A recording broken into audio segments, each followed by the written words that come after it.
third. Okay, Wearing you're on. 47, the third baseman is Kylie Lonners.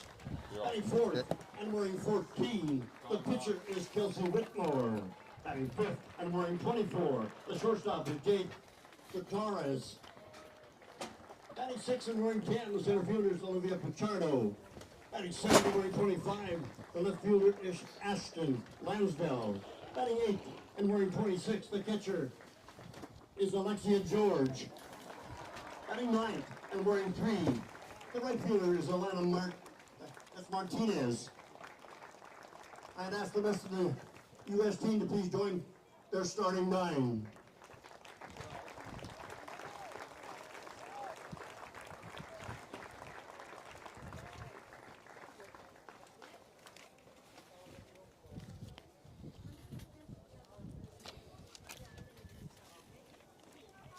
And for Team Canada, introducing their manager, Ashley Stevenson.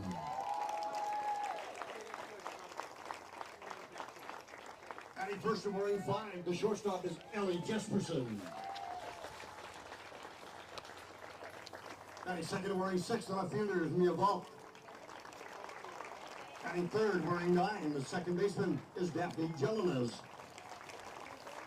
Batting fourth and wearing 30, the third baseman is Alicia Jelinas. Batting fifth and wearing 4, the designated hitter is Madison Willen. Batting sixth and wearing 7, the catcher is Reese Bolachi. Batting seventh, wearing 22, the first baseman is Stacy Fournier. It was a concussion, missed by about 1 foot. Batting eighth and wearing 3, the center fielder is Emma Carr. Batting ninth and wearing 8, the right fielder is Senna Catterall. And the pitcher for Team Canada, number 16, Allie Schroeder.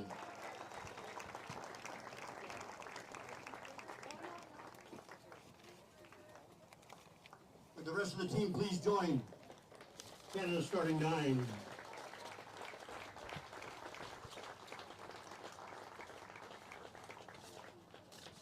The umpires is assigned by Baseball Canada for this afternoon's game. At home plate, J.R. Richards. At first base, Elise Lullama. At second base, Tasha Haynes. At third base, Kevin Ireland.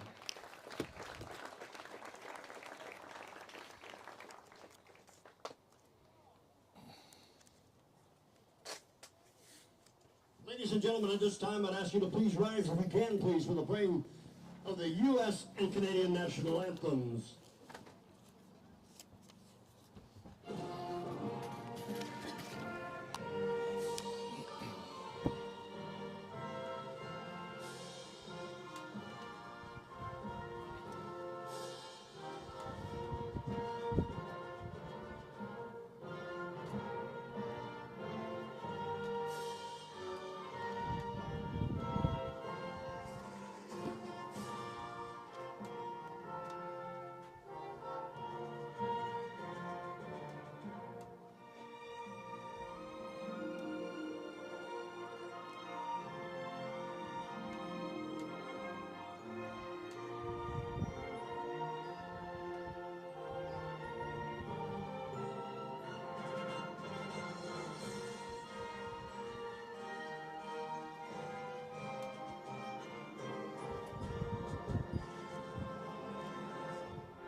turn things over to Mr. Larry Hebert, Director of Ceremonies. Thank you very much, Brian. We're not doing on-field today, but I just wanted, as we wind up this 5-day friendship tournament, a few thank yous. First of all, to the fans for coming out. Thank you very much for supporting us. The players on both teams say it's the biggest crowds they've played in front of, so thank you. And thank you to players on both teams for putting on a great exhibition of baseball, and you're encouraging us with the TBIBA to bid for other events and get you back here, so we're looking forward to that. Thank you to the umpires who have a perfect record so far, and we certainly wanted to carry on today. You can't play the game without them, so thank you, umpires. Again, thanks to Baseball Canada and Baseball USA, who have been very supportive of the TBIBA. I just want to recognize a couple of TBIBA people that made this happen.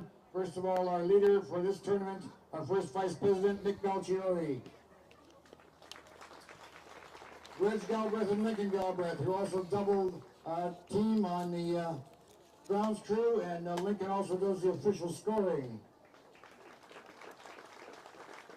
Bart Greer, who does a great job on our board, and yours truly, Larry Hebert, former president and now a director of the group. I want to thank Brian Squire for announcing of the game, and he did that in the 2010 and 2017 events for us. The grounds crew, thank you. We can't do this without you. And a couple of players said it's the best service they've played on. So thank you very much. And to John Clean Bathrooms, thank you. Thank you, Mr. Bubbles. The concession people, thank you. The fans really enjoyed the food. We want to welcome and thanks the visitors from out of town, Canada and the U.S., and hope when you're leaving you have a safe trip home. And we do want to also recognize that while we're having fun here, there's terrible things going on in both our countries. They are, unfortunately, in Kentucky, flash floods killing at least 30. And out in California, in the U.S. and BC and Canada, really bad wildfires. So keep those in your heart as well. We're having fun, but there's very serious things going on in our two countries. But we're great two countries, longest undefended border in the world. We get along, we have our fights, but we do enjoy competition, but it's a friendly competition.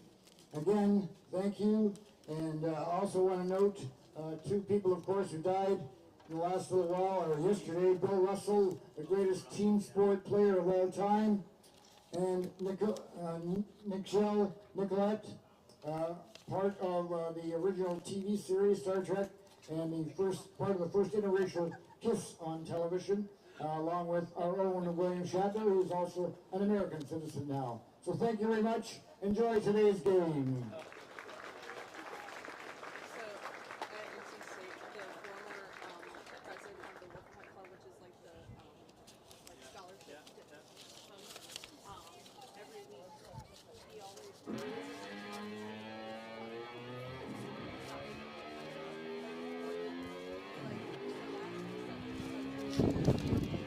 Well, you just heard Thunder Bay expressing how international they truly are. We are here in Thunder Bay, Ontario, Canada. Welcome to Game 5. Very unfortunately, the final game of this very interesting, very entertaining 2022 Friendship Series between the United States and Canada. Let's go over games 1 to 4. The U.S. came out of the blocks, hammering the ball, defeating Canada 16-2 in Game 1. The same two starting pitchers as today. You see, going out to the mound for Canada is Schroeder, and Kelsey Whitmore will take the rubber for the United States. They both started Game 1. Canada hoping for a much different result. Game 2, things calmed down a little, but Canada still committed some errors from the jitters, I think, of the big crowds. First time playing in 3 years. A serious baseball game due to COVID, young players, new manager, and the errors plus only 4 hits amounted to another U.S. victory, 7-1 in Game 2. Game 3, things changed around. Canada bashed 13 hits They were ahead early in the game. The Americans caught up and passed us. It was 7-4 heading into the bottom of the 6th inning. But Canada struck for 6 runs, taking the lead 10-7, held on tight in the bottom of the 7th when the U.S. scored 1 and left 2 runners on, which would have tied the score had they crossed the plate. And Canada won 10-8, making the series 2 wins for the U.S. and 1 for Canada. But in Game 4, things returned more towards Game 2. The Americans won 7-0. Canada was held to 4 hits. The USA had 8 hits, identical numbers with game number 2. And here it is, Game 5. Schroeder warming up for Canada on the mound. The lineups you heard from the PA announcer, but we'll touch on them again as we go around the innings. And welcome. Call me Tommy V. I couldn't be happier to be here. The baseball has been outstanding. Tremendous bats, tremendous defense, and pitching. Not only good pitching, but deep pitching. Canada's pitchers have been very steady throughout, and the Americans, the same thing. They throw a couple of theirs throw a little harder than the radar guns light up for the Canadians. Schroeder begins with a slider on the inside corner for strike 1 against the Americans' Alex Hugo, their leadoff hitter all week. She's batted 5 for 15 in the first 5 games, scored 5 times, scored 3 times in game number 3 for the Americans.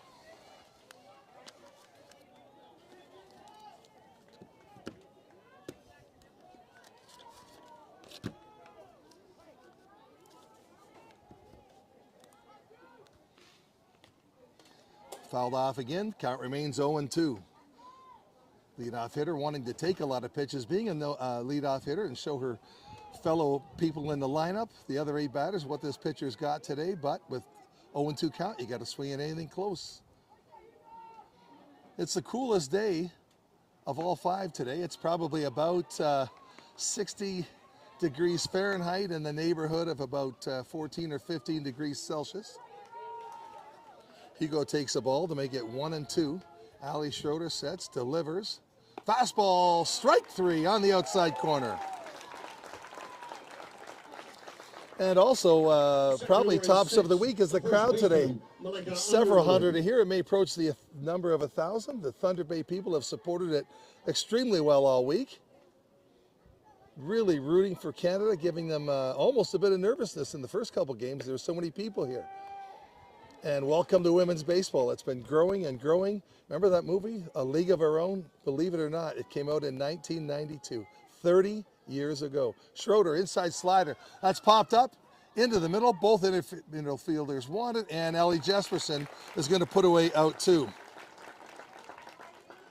Not to jinx anything, but the Americans have scored in the first inning in all 4 of the first games. I am superstitious at times when I played and coached baseball, but sitting in this chair, I'm not going to choose to be superstitious. So I mentioned it, and let's hope I don't jinx the Canadians. Slider on the outside corner. Schroeder coming out, loads of strikes today, that's for sure. She knows how good her defense is behind her, so she'll let them do the work, maintain her pitch count, and hopefully have a nice long outing. Fastball on the outside corner, just like strike 3 thrown to Alex Hugo. Looks like plate umpire J.R. Richards. That's not the old pitcher from the major leagues. There's an S on the end of that. J.R. Richards from Thunder Bay has got the plate. Elise Lalmont is on first base. Tasha Haynes second. The crew chief today. And Kevin Ireland is the umpire on third base. And strike 2 is called. Schroeder, pitchers count again, 1-2. Working very quickly, keeping your defense on the toes. Fastball outside. No, it was a cutter. Strike 3, and there wasn't a jinx. For the first time in this friendship series, the Americans put up a 0 in the first inning. Good sign for Canada. Let's see if their offense can respond to that excellent inning. Schroeder only threw about 10 pitches. Thanks to our sponsors. So the Americans go down, no runs, no hits, and nobody left on base. As Schroeder faced the minimum. Austin Pizza, Nucci's Piccadilly, and the Thunder Bay Senior Baseball Association. And they play at this diamond Sunday to Thursday every week, starting game time at 7 o'clock. Team USA in the top half of the first inning. They got no runs, there were no hits, there were no errors. And no now the Canadian lineup will be facing U.S. two-way player. My gosh, as she pitched well and as she hit well. That's Kelsey Whitmore, number 14, taking the bump. Whitmore in the first game threw 4 2/3 innings, total of 65 pitches, allowed only 5 hits, no runs, struck out 2, and was very efficient. That averages to only about 13 pitches an inning, and if you can keep under 15, you can bet you had a good inning. But Kelsey Whitmore, you can't really talk about her without speaking about her bat. In the first 4 games, the cleanup hitter for the USA. It sounds like a kids team where the best pitcher is also the number 4 hitter. And in a way, there's been other great hitters on the U.S., obviously, with the offense they've exploded with. But she leads the team in RBI. She has knocked in 10 runs herself in the first 4 games. Hit the only over-the-fence home run of the event so far. She hit it to deep left field. You can see out there, if you see the light pole in left center field, it was hit to the right of that, the center field side. And our left fielder, Mia Volk, simply took about 2 steps and then stood and admired it as it fell about 40 feet over the fence. It was about a 375-foot shot. Would have been a home run in any major league park. So Whitmore's put on a show on both sides of the ball. Leading off for Canada, talk about superstitious and streaks. Let's hope this one continues. Ellie Jesperson has reached first base in each of the 4 games she has led off for Canada. A couple of hits, one time she got plunked, and one time she drew a walk.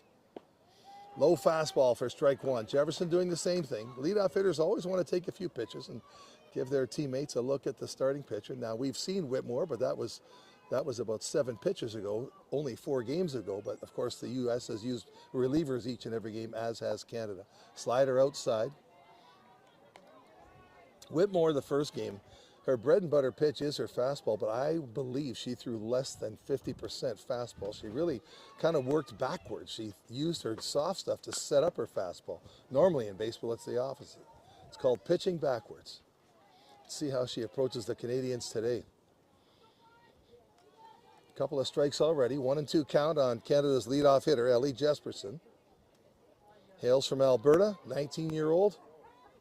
Had a great week at the plate. That's why Ashley Stevenson, the manager for Canada, has put her there all 5 games. Naturally, with a 20-person roster, you want to get everyone into this friendship series. Again, it's our first, before COVID. The last time we played a meaningful game was against the Americans down in Mexico in the Pan American competition back in 2019. Americans did a job on us that year. We got them the year before in the World Cup hosted in Florida. Jesperson grounds foul. The Americans went undefeated to win that Pan Am event. Canada got the bronze. In 2018, in the World Cup, which was in Melbourne/Vieira, Florida, Canada beat USA for the bronze medal in an 8-5 extra inning bronze medal game. There's a shot down the third base line, but it's just about a foot foul. One of those that was fair as it traveled over third base in the air, but of course when right-handers pull it, it hooks like a golfer would, and it landed just where the umpire is standing right now in foul territory. If it bounced once in play before that first 90 feet, it would have been a fair ball. But since its first time it touched ground was foul, that's why it's still 1-2, and she's back at the plate. Changeup just missed. Makes the count 2-2 on Jesperson.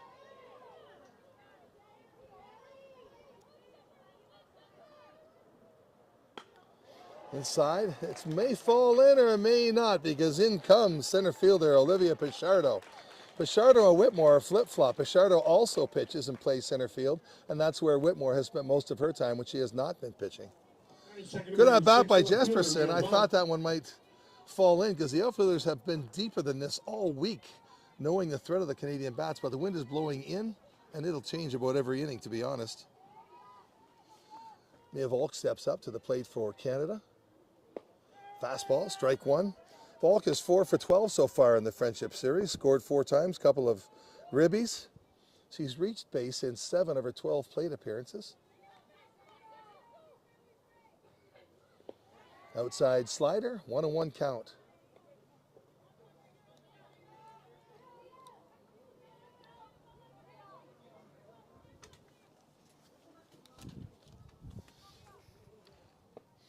Inside, 2-seamer fastball that time. Whitmore's hardest pitch is a 4-seam fastball. You just get a bit more grip on the ball, therefore it comes in a bit harder and straighter. The 2-seamer, you only get 2 fingers touching seams, and that's why it tails inwards towards the right-handed hitter. 1-2 is the count. Fastball inside again, and Volk rips a single to left field. Fans approve of that. Third, wearing 9, the second I think baseman, Whitmore was looking to throw that Jones. maybe even a bit more inside, just to back Volk off the plate and maybe set her up for a cutter or slider on the outside corner, but Volk got the hands out quick, got the barrel of the bat on the ball, and whacked it through the hole on the left side. Daphne Jelena, left-handed hitter, comes to the plate for Canada. High ball 1. Volk is a stealing threat. She stole a couple of bases this week so far, was thrown out once.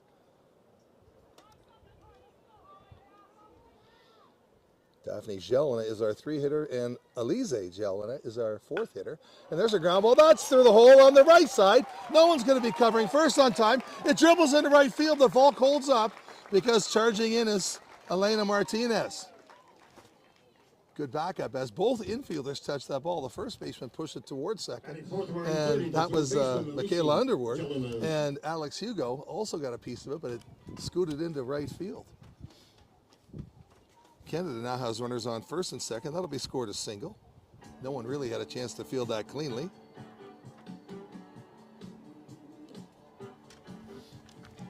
With the left-hander up, Ashley Stevens an aggressive manager, but you normally don't consider a double steal or a stealing third at all when there's a lefty up because, of course, the catcher has a clear path to third base to throw. Normally you do it with a right-hander who's got a big, long swing, might get in the catcher's way. Not on purpose, just makes it tough for the catcher to make that throw. Elise Jelena, 2 for 7 on the week, scored 3 times, knocked in 3 runs, had a big RBI in the rally we spoke about, and Canada's only victory this week, Game 3. The Americans have won 3 times in this friendship series, and the Canadians only once. Americans had 16 hits the big first game with 16 runs. 8 hits the next 3 games.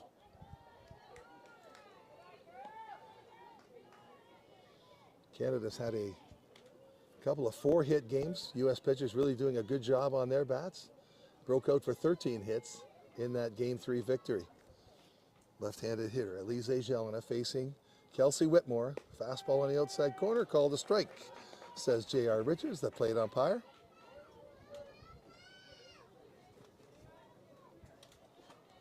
The wind now feels like it's starting to blow out, and that's what happens in a place like Thunder Bay. If you look at the flags, they're now blowing out towards center field from right field. There's a pickoff attempt. It bounces into right field. Volk may take off, or she may not. Oh, that was a tough decision, but you don't really want to have an out in that regard when you've got 2 runners on. They say don't make the first or third out at third base. That's one of those spinal cord cardinal rules of baseball. That would have been the second out had she been nailed, but I think ultimately it was a good decision. Olivia Pichardo got in there pretty quick, and she's got a good arm. Jelena takes outside, bringing the count to a hitter's count, 3-1. You'll see aggressive primary leads and aggressive secondary leads. There won't be a steal on this play. Inside, called strike. That's a full count. Elise Jelena crowds the plate a little bit. She's not related, by the way, to the 3-hitter Daphne Jelena. It's just a common name in the province of Quebec. Backs off the plate just an inch or 2 in case that inside fastball comes, which I think they're going to do. It's a fastball, all right, but it's outside. And Canada has loaded the bases here in the bottom of the first to the crowd's approval. And out comes Maddie Willen. I suppose you would say this is the gal that we want up at the plate. Maddie Willen has been on fire this week. The Alberta native is 6 for 8. That's a 750 batting average if you understand baseball stats. Simply divide the denominator by the numerator, and that's 750. She's walked, knocked in a run, and has stung every ball she's hit. No cheap hits, no bunt singles, no bloopers in the outfield. And if she hits the ball hard here, Canada's going to take the lead. Pulled down the third baseline. Canada looks a little more adjusted to Whitmore the first game, and with the velocity she brings to the game, which is probably between 75 and 80 miles an hour. Canada was a little bit behind in the first couple of innings in Game 1. There's a base hit up the middle. Willen has done it again. Center fielder bobbles it briefly, but unable to score was Daphne Jelena because the ball, even though it was a line drive, it kind of floated into that wind, and she had to be sure that ball was not caught. Volk scores to give Canada a 1-0 lead on the RBI single by the hot-hitting Maddie Willen, who's only 7 for 9 now for the tournament. How about that?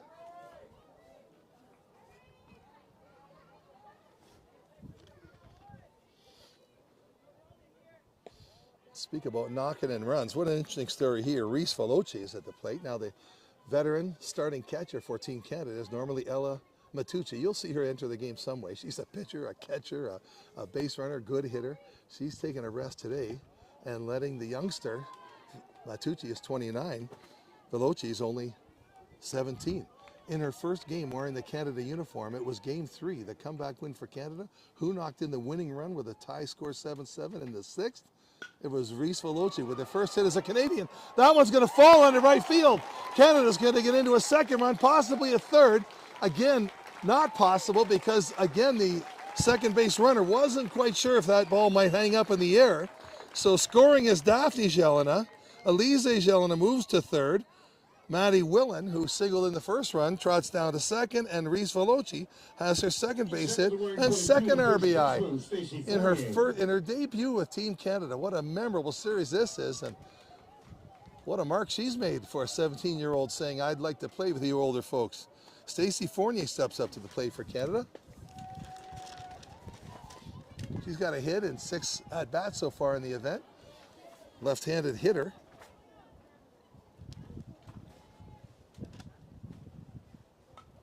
Check swing, foul out of the park. Canada is ahead 2-0 if you just tuned in. We're in the bottom of the first. Canada, the home team.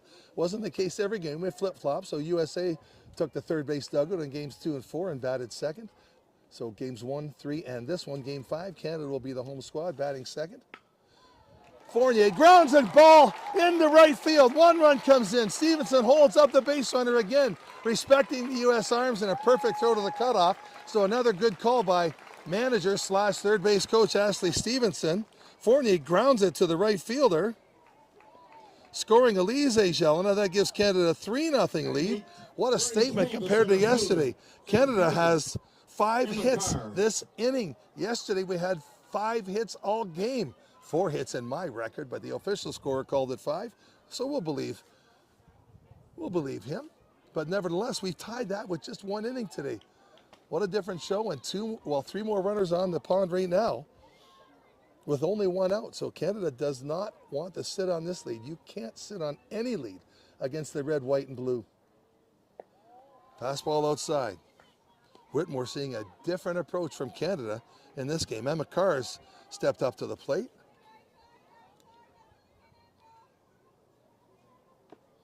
Swing and a miss. Bit of a sinker there. Looked like she took something off her fastball, maybe one of those 2 seamers of hers. 1-1 count. Carr just wanting to put the ball in play, ideally in the air, but if she hits on the ground, she's pretty quick.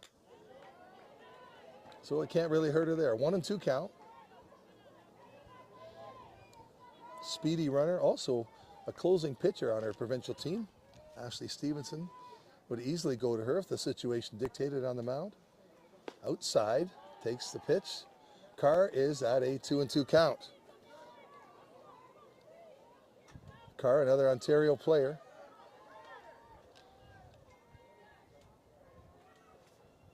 Outside, full count, 3-2. 1 out, the runners will not be on the move. If there was 2, they would be.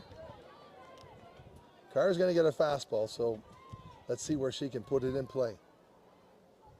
There it is. Oh, swing and a miss. Just down under the bat. Carr strikes out. That's 2 for Canada, and up comes the 9-hitter, Senna Catterall. 9.8, the right fielder, Senna Catterall.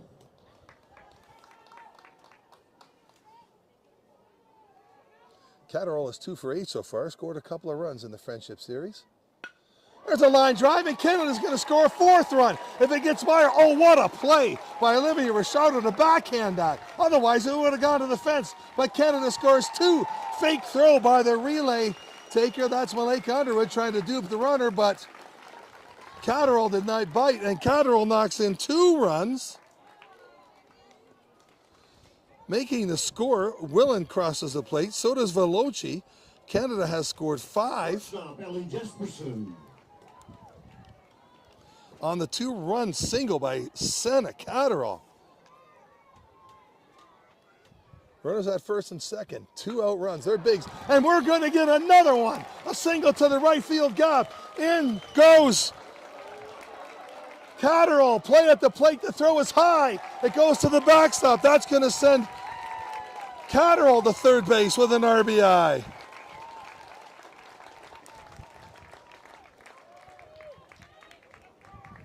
Jesperson, I should say. Jesperson keeps her streak up in a sense because I mentioned she reached base in each of the first 4 games in the first inning. Well, that was her second at bat of the first inning. Canada has gone around the order. They have scored 5 runs. Stacey Fournier finds herself at second at third base.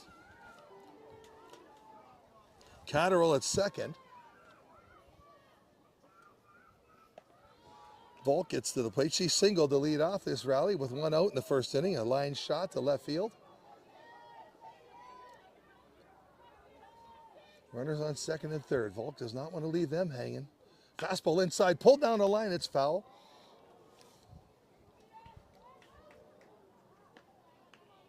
Some of the fastballs thrown by Whitner from my seat, I think, are actually changeups. She has great deception. Her arm speed is so proper on that changeup. But the arm speed is the same as the fastball. There's just more of a grip. When you put more fingers on the ball, of course, that friction causes less velocity. The arm speed looks like a fastball arm speed. It comes out of the same slot, but you tend to get ahead of yourself and lean forward.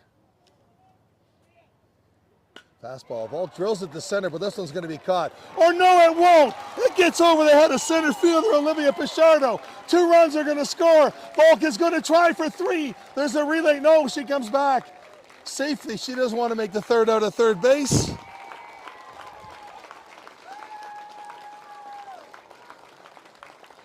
And Volk drives in 2 more runs.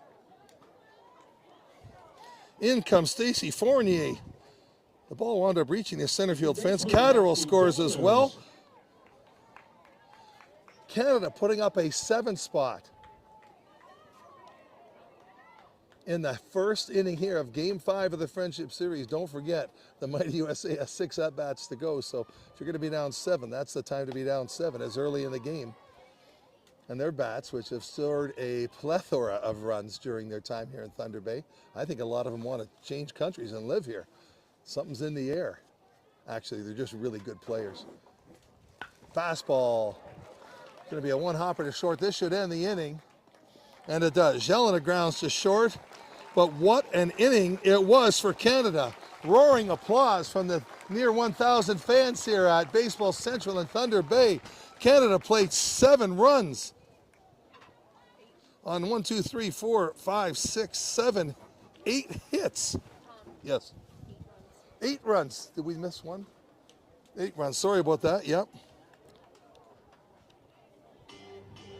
For Team Canada, bottom half of the first inning, we got 8 runs on 8 hits. Right. Jesperson scored. My bad on that. Lizzie Hatridge gives me the heads up that we scored a snowman. That's a Canadian number. That's just like the snowmen we build 7 months of the year during the winter time here. 1, 2, 3, 4, 5, 6. Yeah, it was the reverse. 7, 8 hits, scoring 7 runs. 1 was left on base. And after 1 inning, here at Baseball Central in Thunder Bay, Canada has a commanding, at least should be commanding, 8-run lead on the Americans. After a 1-2-3 first, boy, what a top of the first inning it was. Ali Schroeder on the mound for Canada, her second outing this series, gets the Americans on a 1-2-3 inning, and that was the first time the USA had not scored in the first. And Canada and the defense really enjoyed that, came in and did Ali Schroeder a big favor, plating 8 runs. Let's go through that inning, because it won't be likely something like that happens again. 10, 11, 12 hitters hit for Canada. Ellie Jesperson led off the first, flying out to center field. Mia Volk single, Daphne Jelena single.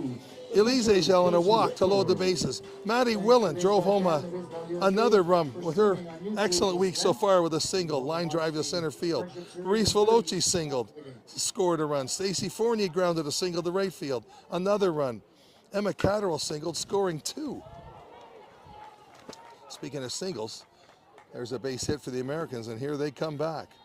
Just to finish that, going to the top of the order, Ellie Jesperson singled, bringing in another run, and then Volk drove home 2 with a ball that initially looked like the center fielder may catch the line drive, but it hung in the air, got over her head.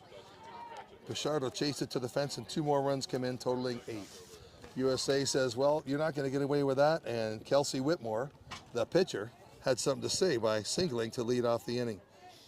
Whitmore is batting .500 this week before the game, so she's above .500 now. She was 6 for 12, scored 3 times, and 10 RBIs. And there's a line drive, and this could be a double play. It is! Who wouldn't think it was a base hit?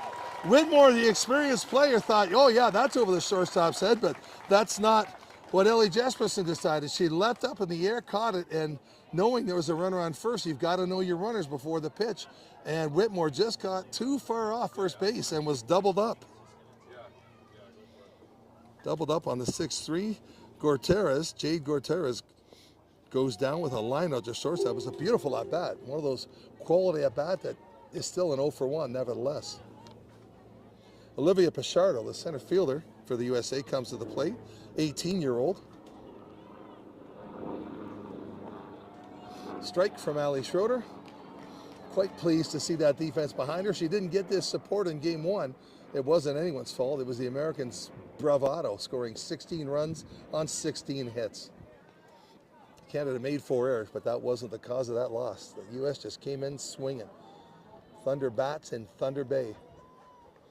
Schroeder works quick, keeps the defense on her toes. That ball's fouled off, making the count still 1 ball, 2 strikes. 28 players on each roster. The Americans, if you look at their roster, come from 12 different states in the United States. Canada hails from 7 of our 10 provinces and 3 territories. Inside, didn't hit her, making the count 2-2.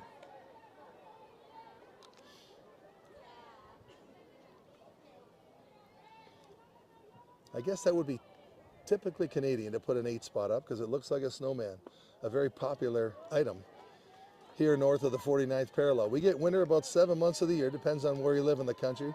We only get to play baseball 4 months, sometimes 5 months, again, depending on whether you're in Vancouver or in Newfoundland or Hudson Bay, Fort McMurray, Edmonton, Saskatoon. They're not getting 5 months of baseball weather. Pichardo draws a walk. But places like Vancouver, the southernmost point in Canada, is Windsor, Ontario, across the border from Detroit. Vancouver is just a short way up from Seattle.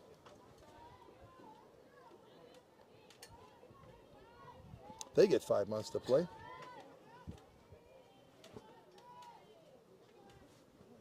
Schroeder throws a fastball, grounder to short, should be a flip to second to end it, and it is.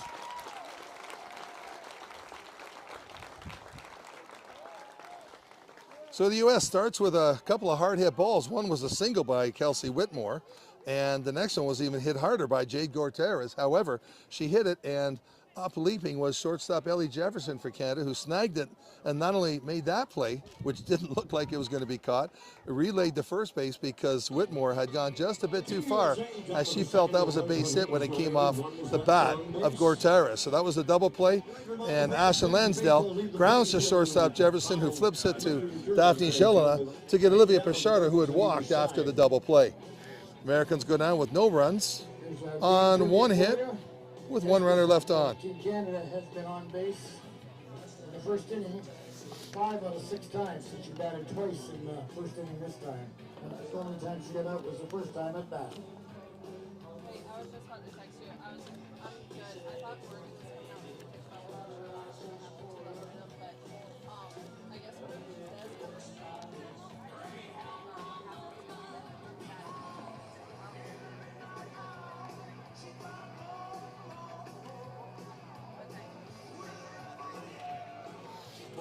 I mentioned the 12 states the U.S. was Game from broadcast in the Marty US in terms of Simitelli, television. What's West the- Newton, Massachusetts, Danae Benitez, Las Vegas, Nevada, Alana Martinez, Cooper City, Florida, Kate Blunt, Ladera Ranch, California, Jamie Baum, Los Altos, California, Malika Underwood, San Diego, California, Anna Kimbrell, Fort Mill, South Carolina, Olivia Pichardo, Forest Hills, New York, Janelle Calvet, Deerfield Beach, Florida, Nikki Eckert, Englewood, New Jersey, Miggy Meidlinger, Sterling, Virginia, Kelsey Whitmore, Temecula, California, Alex Hugo, Olathe, Kansas, Jillian Albayati, Anaheim, California, Elise Berger, Shelburne, Vermont, Jade Gutierrez, the shortstop, Riverside, California, Ashton Lansdell, Marietta, Georgia, almost done, Alexia George, Lyndhurst, New Jersey, Kylie Lawners, Laguna Hills, California, and Remy Shaber,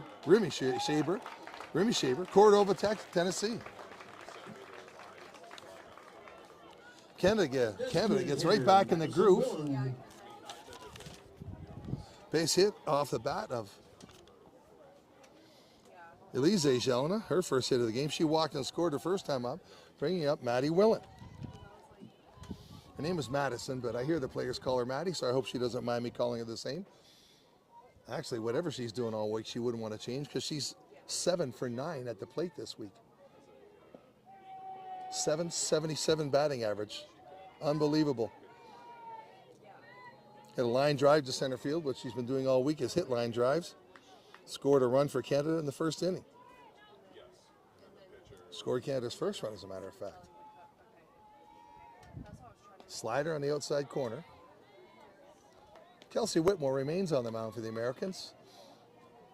Her and Schroeder, Canada's pitcher today, were the starting pitchers in game 1. So now the managers are going through their pitching lineup for the second time. And the pitchers, every one of them came in here tired. Line shot, but this is at the shortstop. Should be a 6-4-3.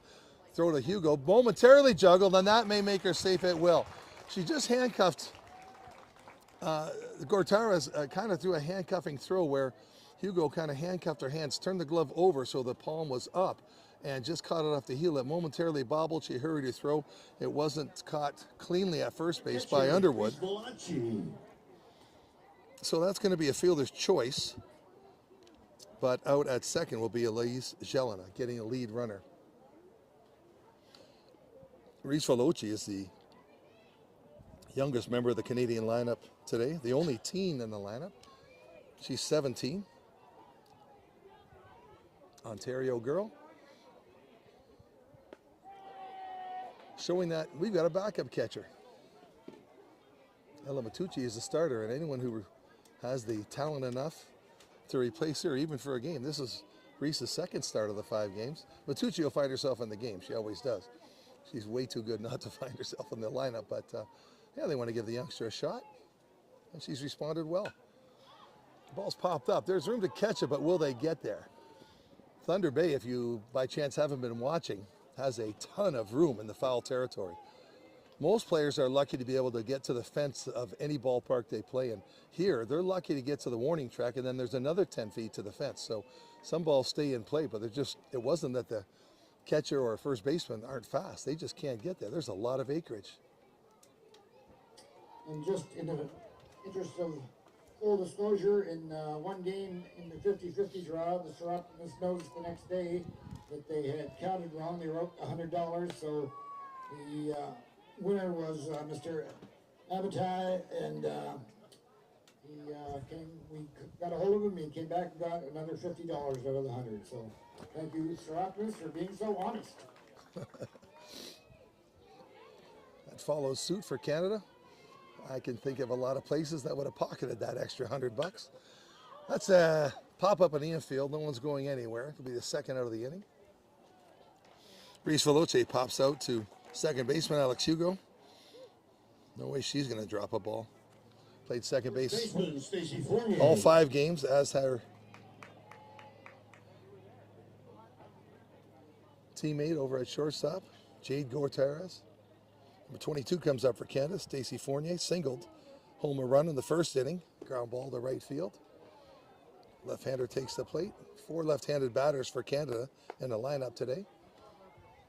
And that's actually lower than usual. Same with our Canadian men's teams that we field at international events. The book on Canada, Save Your Left-Handed Pitcher. More hitters will bat left than right.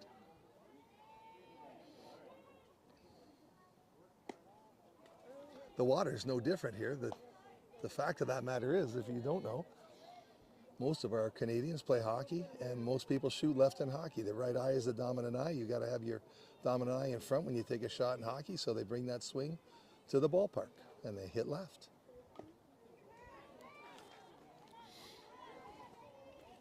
I've kidded around with you listeners, but that is not a kidding around statement. It's true. Take a look at the 3 Canadians who have won the MVP award in Major League Baseball. Larry Walker, Justin Morneau, and Joey Votto, all left-handed sluggers.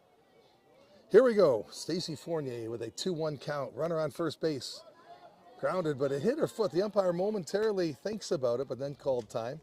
If it hits the batter and she's still in the batter's box, then it's a foul ball. If she happens to be a step or so out of the batter's box, even if it's accidental, she will be called out, just like any base runner when the ball hits them, whether they intended to or not. Ball is dead, batter's out. 2-2 count on Fournier. 2 out. Maybe Ashley Stevenson will send the runner here. And that is strike 3. There's 2 outs, so the throw will have to be made to first, and it's overthrown. And Canada continues to rally. What happened there is the U.S. catcher, Olivia George, she threw it easily to first base, and you see that happen a lot of times when pitchers receive ground balls. It's such a short throw to first, about maybe 60 feet. They lob it over, and oftentimes they are errors. Why? That's because they don't practice that throw. When they practice it in PFP, pitchers throw it hard like they throw their pitchers. Catchers, you never see them throw the ball easy, so it's always to their advantage. Even though the runner's well beaten, throw it hard like you always throw it, not like the way you thought, well, I got enough time, I'll make it easy, because you don't practice the easy throw. Not a person with the arm strength of Olivia George, that's for sure. So she learns a lesson. She's also an up-and-coming catcher for the United States. First and second now. Will Canada capitalize on the mistake? And when I mentioned there that Ashley Stevenson might send the runner with an 8-0 lead, it's not because they want to show up or pump up the fact that they've got the lead. It's because they know the might of the American bats. You can't sit on any lead against the USA. If you'd steal with 2 outs and the score was tied, or even with 8 runs in front, this is one of their 6 remaining at-bats. I wouldn't count on anything, so I'm sure Stevenson will remain aggressive. 2 out here. Runners on first and second. At the plate is Emma Carr.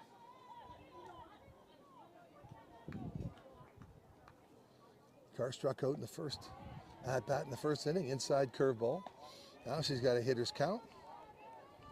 Emma is a speedster, but she can hit the ball a long way. She has the capability to hit the ball as far as any player in the Canadian lineup. Really quick hands. There's a roller to third, and she'll take the easy route. Kylie Launders and step on third base.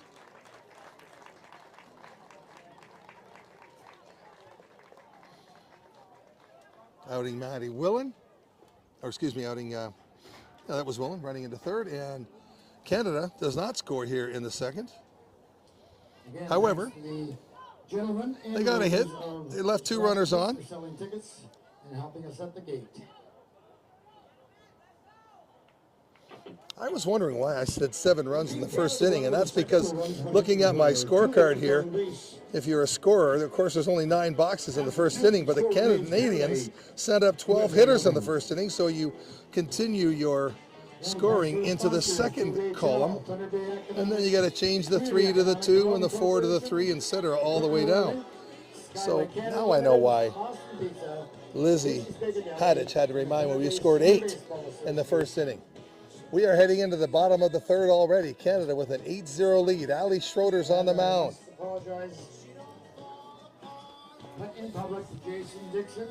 Schroeder has put up a couple of zeros so far on the Americans. Pitching-wise, that's unusual. You don't see them not score. Usually not. After an inning where they don't score, they normally score because they probably average a run an inning over the span of their games. I read the home cities of the American lineup before that last inning, and 12 states were represented, but you probably heard the name California quite a bit. And as a testament to the quality of ball players coming out of California, men and women, I used to work for the Major League Scouting Bureau, and we covered the US, Puerto Rico, and Canada, just like, and Alexia George gets plunked. Runner on first by way of HBP. Anyway, back to that. We had 34 total scouts spread over those 3 countries, 1 in Canada, 1 in Puerto Rico, 32 in the United States. Excuse me, it was 36. So there was 34 in the United States. 7 of those scouts were located in California, 5 in Texas, 5 in Florida. So 17, which is exactly half of the Bureau's scouts. And the 30 teams, of course, each have their own scouting staff, but the Commissioner's Office also has one. Had one, I should say. And half of the scouts cover 3 states, California, Texas, and Florida. And the other 17 had to cover the other 47 states. A testament to the quality of baseball in California.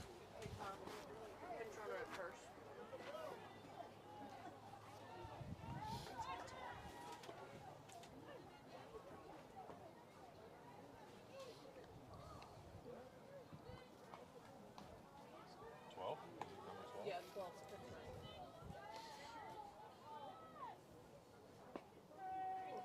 Nikki Eckert is going to pinch run for Alexia George. I'm not sure if she got hurt when she got beamed.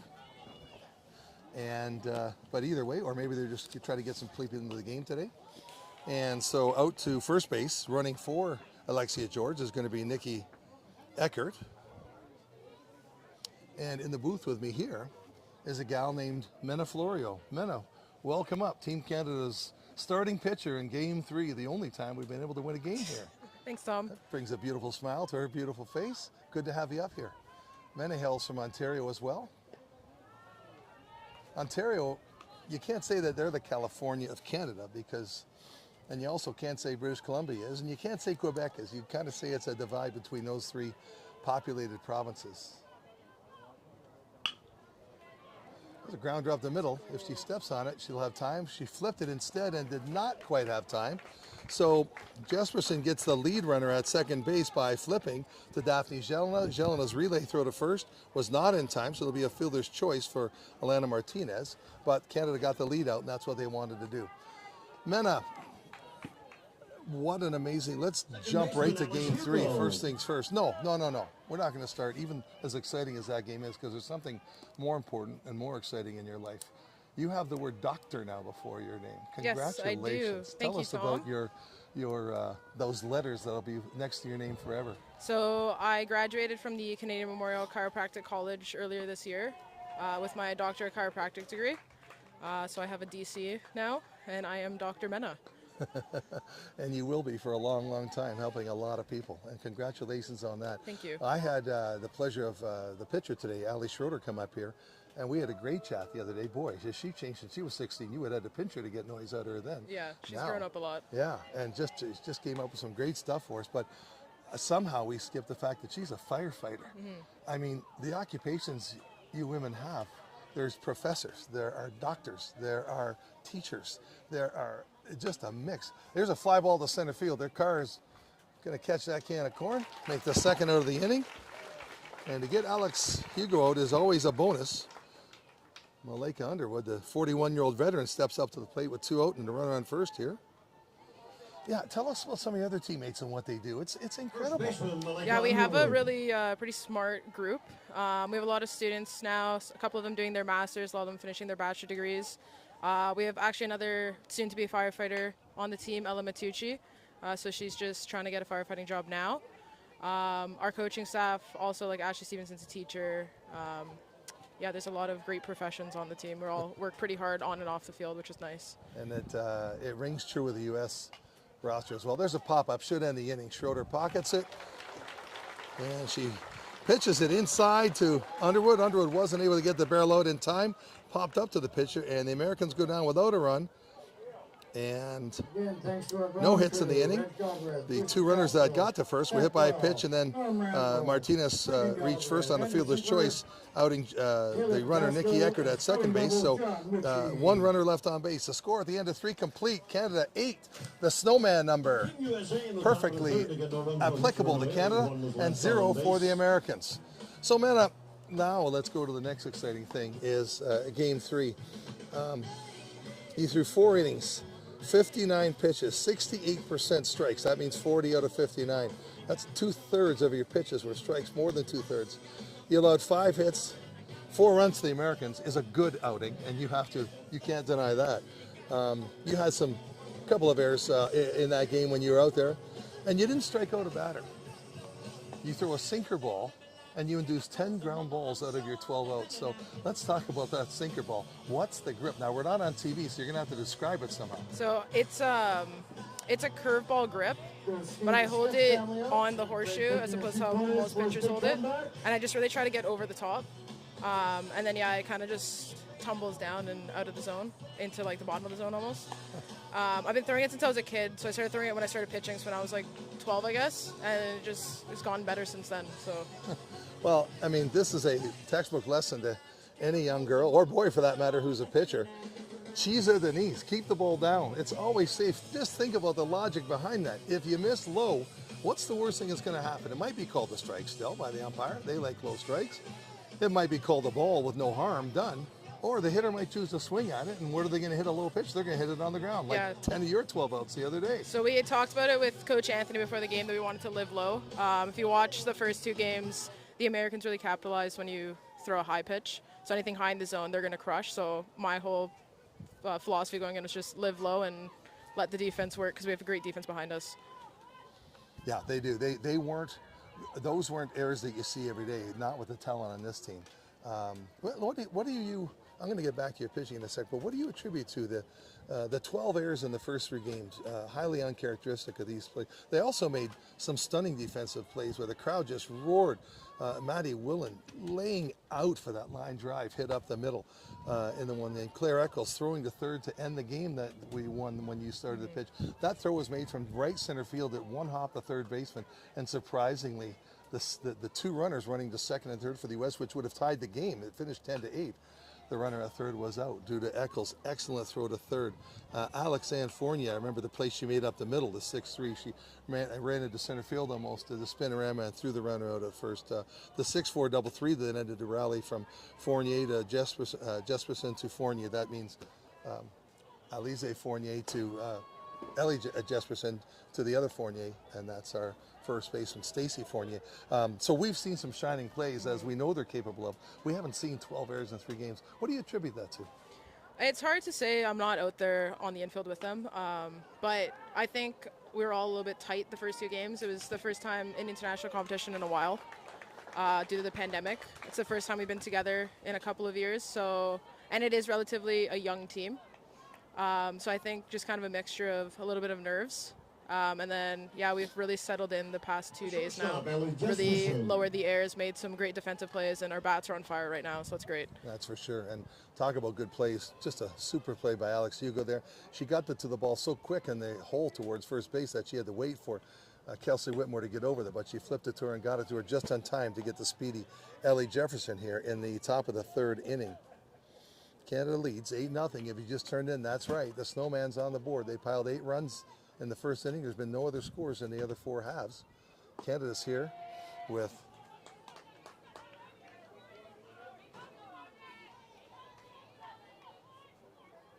excuse me, that was Senna Catterall who grounded out the first there. Canada's 9-hitter, and now Ellie Jesperson is up. Catterall, she's no slough herself as a runner. Fly ball to right field. Charging is Alana Martinez. Puts it in her pocket for the 2nd out of the inning. So, yeah, I mean, big crowds, young players, a new coach, haven't played in a serious game in 3 years. They had to be a little bit tired, too. Tell us about the national championships being played and getting 1 day, basically, in between. What did you have? Just 5 straight games against the number 4 ranked team in the world, the United States of America. Ball gets a line shot, but it's snagged by the second baseman. Ends the inning, 3 straight for Canada. No runs, no hits, with nobody left on base. And as we finish the 3rd inning and head towards the top of the 4th, USA coming to the plate. Canada leads 8-0 here at Baseball Central in Thunder Bay, Ontario, Canada, sitting on the north edge of Lake Superior, the highest of the 5 Great Lakes. If you got here from the USA, thanks for making the trip. Their camp was based in St. Paul, Minneapolis, Minnesota, so it's only about a 6-hour drive to get here. You guys had to take an 8-hour bus from Winnipeg, so you would have come longer than the American trip. Yeah. So what was that like? Did you have time to rest your arm and rest your body? You probably had bruises and... Yeah, so we all played in the Canadian National Championships before this in Stonewall, Manitoba. So we played between 5 and 7 games each. My team played 7 games in 4 days, so it was a little bit crazy for us. We were all kind of beaten up, bruised, and tired, and then hopped on a bus on the Tuesday and made our way here and hopped straight into 6-hour practices. So we didn't get much rest. So yeah, it could have been a mix of those kind of things, just lack of rest, playing for 2 weeks straight now. Just trying to gel together too after playing against each other for 5 days. So, but I think now we've kind of come together as a team. Everyone's a little bit less nervous. They're playing a little bit more free, which is nice to see, and playing with a little more confidence. Yeah, that's a great point, because year to year pre-COVID, you know, obviously there was a core year to year, changed a little bit probably, but they were there. Now this time, 3 years later, we have more teenagers than, we have about half and half teenagers and older players. And so, yeah, there was some chemistry to be developed. It doesn't take long with Canadians, but it doesn't happen in a moment's notice either. Yeah, it didn't happen overnight for sure, but it happened pretty quick, so that was nice. Kylie Launders gets plunked. Second inning in a row that Ali Schroeder has hit somebody, trying to keep those Americans from maybe taking charge of the inner half of the plate. Center fielder, Kelsey Whitmore. It's kind of a Roger Clemens type. Her job in her mind is to throw the fastball as hard as I can, and it's up to you if you can hit it. Yeah, that's how Shorty pitches for sure. We'll talk about pitching tips. We were talking about the way you throw strikes, the way you throw your sinker, the way you keep the ball down. All great tips for young pitchers. Julia Konigshofer came in after you. She threw 22 out of 33 strikes, so you influenced that youngster. And Sophie Gagne, 10 out of 19, a little over 50%. But the point is, throw strikes. If you throw strikes, even with a 3-0 count, I don't like when pitchers try to get sneaky or hit a corner. Throw it down the middle, because if you put a ball on a tee with hitters and put a defense out there, they'll still bat under 500 every time. Even when the ball's placed in front of them, there's 9 people out there defending you. You don't hit more than 500, so throw strikes. Don't let them earn. Don't give them a free pass to first base, especially with the bats the U.S. put behind there. Every hitter in their lineup. That's kind of always been my philosophy pitching. I was never like overpowering. I'm pretty small. So I had to find a different way to get batters out instead of just trying to throw past them. So I've always been a big fan of using my defense. I'm lucky enough to have fantastic defense in every team I played for. So it's been a big help for me. But yeah, that's kind of always what I tried to do, is just keep the ball down, get the ball in play, and let the defense work a little bit. Strikeout for Kelsey Whitmore. That's her first of the tournament. Ali Schroeder should go and, put a sticker on her helmet for doing that. Hottest hitter of the tournament. Shortstop. Jade Gorteras comes to the plate. Gorteras. Runner on first for the Americans. 1 out here in the top of the 4th inning. Have not scored yet. And that's only happened twice in this tournament, when Canada has shut the USA down for 3 innings in a row.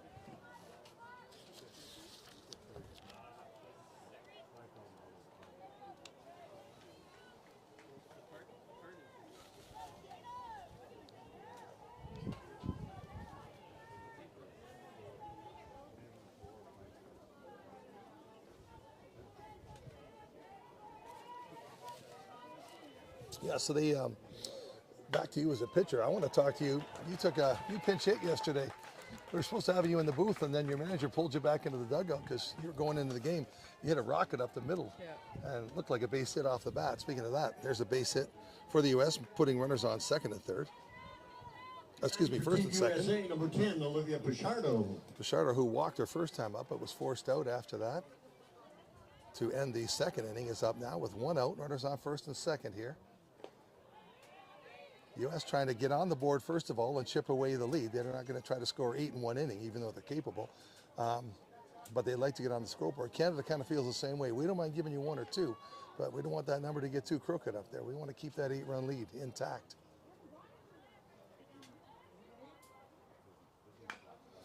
Ground ball pulled to first. It's going to stay fair, and that's going to be the second out of the inning. Dangerous Pichardo's out, and talk about dangerous as well. Ashlyn Lansdell, she is 7 for 14, batting 500 exactly for the tournament. 7 runs, 7 ribbies, And in 4 games, she's hit 4 triples and a double among those hits. So who would you want up right now with runners on first and second? If not Whitmore, you definitely want Lansdell at the plate.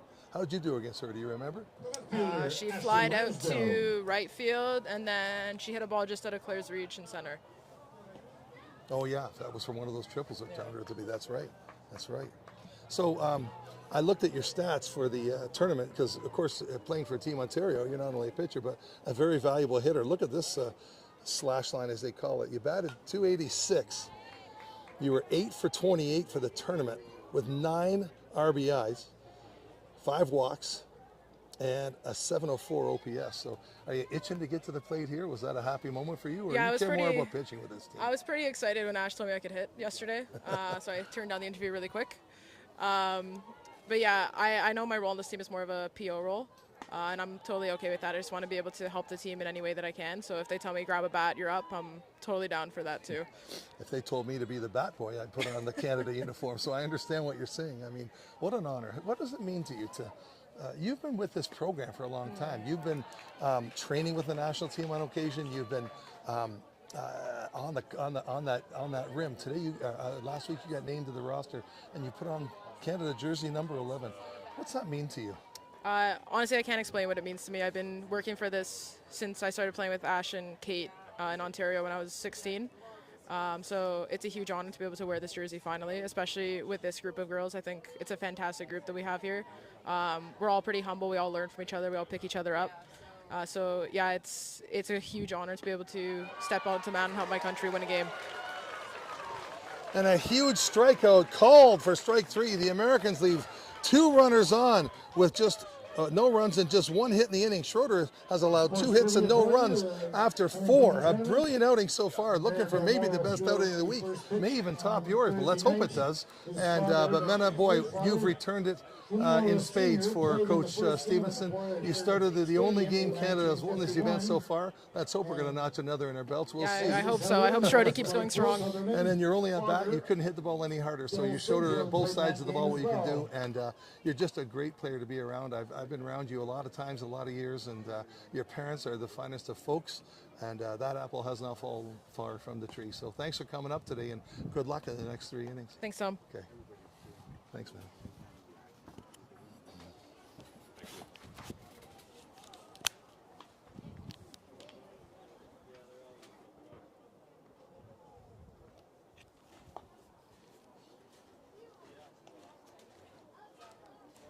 Got a pitching change for the USA. Coming out of the game will be Kelsey Whitmore. Oh, okay. Whitmore came off the mound but is staying in the game, so she'll stay in the batting lineup. Darn it, says Canada. And she is going to take center field. Pichardo come out then. Pichardo went to right field. And Martinez came off that. Okay. We got those 50-50 tickets from the Serapis International. So on the bump for the USA is Marty Cimentelli. Kelsey Whitmore, the starting pitcher, moves to center field, keeping her bat in the lineup. Why wouldn't you? Olivia Pichardo moves over from center field to right field, sending Elena Martinez to the bench. And catching for the USA now is number 9, Anna Kimbrell. She spent a bunch of time behind her this week. I got to visit with her and her mom, Sandy, yesterday. Boy, what a pair. We could have talked until it got dark. But if it got dark, the mosquitoes would have taken us to the hospital. Man, they're big here. But she's a 31-year-old, and boy, does she carry herself well as a person. And I can't believe a catcher for all these years can be in such good shape, so strong. Her face is unscarred. Reminds me of Joey Siddle. Adam, I always tell him, how can a guy that good looking have been a catcher? Are you supposed to have a crooked nose and, you know, ears bent and eyebrows cut? And not the case. Boy, she was wonderful to talk to. As Daphne Jelena makes the first out of the Canadians. Bottom of the 4th inning. One thing Canada cannot, and hopefully will not do, is sit on an 8-run lead. Americans still have 3 at-bats, excuse me. We're in the bottom of 4, so they'll bat 5th, 6th, and 7th. Elise Jelena is up. She's reached base twice today, walked and scored in the first inning, singled, and was forced at second in the second. We're in now the 4th inning. Ground ball to short. Charging is Jade Gorterez, and as usual, makes the out at first base. The middle infield tandem. I'm not going to say they're Lou Whitaker and Alan Trammell, but boy, are they dependable. Gorterez, as well as Alex Hubo, have been exceptional all week long. Very consistent, showing a lot of range, strong arms. They're going to be that place for a long time. Canada better pull the ball or hit it over them. Slider for strike 1. Boy, was that hard and tight. What a great pitch by Marty Simontelli. Matty Willens at the plate for Canada. 1 for 2 so far today. Singled home the first Canadian run with a line drive to center field and reached on a fielder's choice in the second. Batting 7 for 10 right now. 700 batting average in the Friendship Series. A couple of batters, Whitmore and Lansdale, are batting 500 or near 500 for the Americans. This being the 5th game. There isn't a title or anything for a 5-game series, but Willen should be able to say, I led the Friendship Series in hitting. Yeah, it was against the USA. I mentioned earlier, USA is number 4 in the world when Mena Florio came up for a beautiful visit. Canada's number 3 in the world right now, just edging the Americans in points. Ground ball to third. This should end the inning. Lawners to Underwood. 5-3 if you're scoring. A 1-2-3 inning for the Americans. That's 2 in a row. And Canada doesn't want to get in that habit because you know they're going to break out sooner or later. We're heading into the top of the 5th. Stay tuned. Don't turn your channel. Don't switch your website. It's Canada versus USA. By the way, with those 2, 3, and 4 going up that ladder, number 2 in the world is Taiwan. No one also is Chinese Taipei. And number 1 is Japan in both men's and women's baseball. Deservingly so. Great Asian tradition. They do their reps. They're together more of the year. They have the ability to train together. They both have professional leagues, as we do here. And man, do they do it right. They bunt like they're throwing the ball where they want it. Soft hands, cannons for arms. They hit and they hit for power. Well, as the music plays here before the day gets too long, I've been educating you Americans this week on Canadiana, if you will. And I'm going to give you the 5th and the final list right now of people we've given to America. In other words, they've gone and performed in your country, made money in your country, and drawn tens and hundreds of thousands of fans in your country. And these are going to be, boy, it's not top 10. I got more than that on this list. I just like too many singers. How about this, folks? These are the singers we've sent your way. Neil Young, Bryan Adams, Alanis Morissette. Yes, all of these born in Canada. Justin Bieber from Stratford, Ontario, where I live. It used to be famous for housing the Stratford Shakespeare Festival. Now it's Justin Bieber's home. And the festival's kind of a close second. Drake, the rapper. The Weeknd from Toronto. Michael Bublé. How do you like him for a crooner? Avril Lavigne. Shawn Mendes. Leonard Cohen. How about that song, Hallelujah, one of my favorite of all time. Katie Lang, who happened to sing that song back when Canada hosted the Olympics in 2008 in Vancouver. Shania Twain, one of the very best. Paul Anka, Joni Mitchell, Carly Rae Jepsen, Gordon Lightfoot, Nelly Furtado, Celine Dion, she makes her home in Vegas now, singing for years. Sarah McLachlan. As we have a ground ball to short, this should also be routine, and it is by Jesperson. Reaching was Canadian first baseman Stacey Fournier.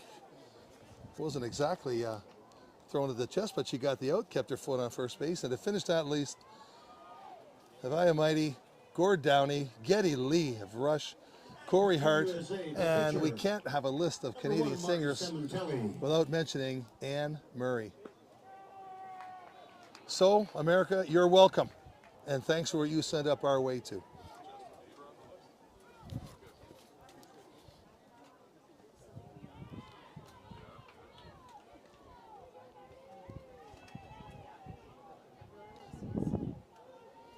So Nikki Eckert leads off the 5th inning, grounding out to short. Alana Martinez. Well, actually, no, not Martinez. This is going to be number 1 for the Americans, the pitcher that came into the game, Marty Cimitelli. That's because the Americans chose not to use the DH today. And therefore, when the pitcher came into the game, she had to hit in somebody's spot since Whitmore retains her place 4th in the lineup. And they juggled, and she wound up batting in the 9-hole where Alana Martinez was. That ball's fouled on the right field line. No one's catching it, and it's going to stay foul. Count is now full, 3-2.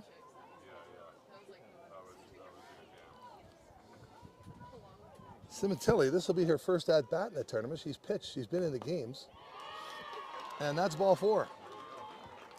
In a loud American dugout, applauses. They are not thinking in the least that this game is over, and they're going to root themselves to victory. And I'd like to see some more noise out of the Canadian dugout, to be honest, because you better stay on top of yourselves and don't think that you've got this thing ran away with. So, Marty Cimitelli is on first base for the Americans. 1 out here in the top of the 5th inning. They return to the top of the order. This is the 3rd time through, starting with Alex Hugo. Surprisingly, she has struck out and flew to center. That's one of the reasons Canada's ahead. She's been on base all week. 5 for 15 coming into this game. 5 runs scored. Great leadoff hitter. The fly to center was deep, but the wind kept it catchable. Now the wind's actually blowing out to center field. Outside, making the count 1-1.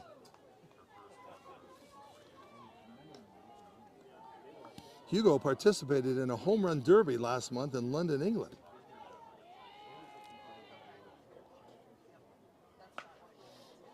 There's a long fly, but that is going to begin and end in foul territory on left side. Over the fence, but over the foul ball fence. Played her softball at University of Kansas and U of Georgia. Led the NCAA in home runs in 2014. By looking at that ball, you can see how that happened. Was 10th overall National Professional Fastball draft pick by the Akron Racers. That's in Ohio. Sharp one hopper to second. Throw to short. Throws to second for 1, and the relay to first just a bit too late. And so Canada will gladly trade that out for 90 feet. Hugo reaches on a fielder's choice. It went 6-4-3. Daphne Jelena's throw to first was just a step late. First baseman Malika Underwood. And Malika Underwood. She's also surrounding a 500 batting average this tournament. She's over 2 so far today, but came into the game 5 for 11. She's not a token 41-year-old. Oh, let's keep her on the team to say we got someone in her 40s. She has set a record, and this record will continue to build. She's been on the U.S. national team 11 years. No one has ever done that before. And she's 5 for 11 this week, played every inning of every game pretty well. I think she got rested a couple of times near the end of the games when they won big. Scored 3 times coming into this game. Moved runners on the bases when she has made out. Sack flies. And here's going to be a single because that's what Malika Underwood does. Finds her way on base. She doesn't care if she gets hit. She doesn't care if she gets on an air. She just knows what it's about. And right now it's about getting runners on base because they need 8, and that's what she did. She singled. That's the Americans' 3rd hit of the game. Puts her average at 6 for 13, just a smidge under 500 for this Friendship Series. Moves Hugo to second base. Hugo probably could have got the 3rd, but you're not going to take that chance with 2 out. Kylie Launer steps up. Here's a fly ball to shallow left. Will Volk get in on time, or is that going to be the shortstop's ball? Volk's calling it, and that ends the inning. The Americans threaten but do not score. 2 runners left on, no runs. And 1 hit. Ali Schroeder is mowing them down. Adam, any idea of the pitches that Schroeder's thrown? Yes. Team USA, top of the 5th inning. Yeah. We had no runs, 1 hit. There was no errors, and 2 were left on base. Here Wow, 63 pitches thus far for Ashley Schroeder, and with her arm, she's got enough in the tank to finish the game if things continue to go well. In just 5 innings, she has allowed no runs, 3 hits, struck out 2, 3, 4 hitters, and she has thrown a boatload of strikes, really keeping your defense on the toes. And our leadoff hitter, so to speak, as far as people getting interviewed, is now going to be our cleanup hitter for the week. It's the CEO of Baseball Canada, Canada's national governing body, the sister of USA Baseball, his compadre being Paul Seiler, Philadelphia Flyers fans. Who are you a fan of in the NHL? Bruins, Boston Bruins, yeah. Guys both like that Northeast Coast, yeah, don't you? It's, well, I don't know if it's a choice in my house. It's it passes down from generation to generation, so.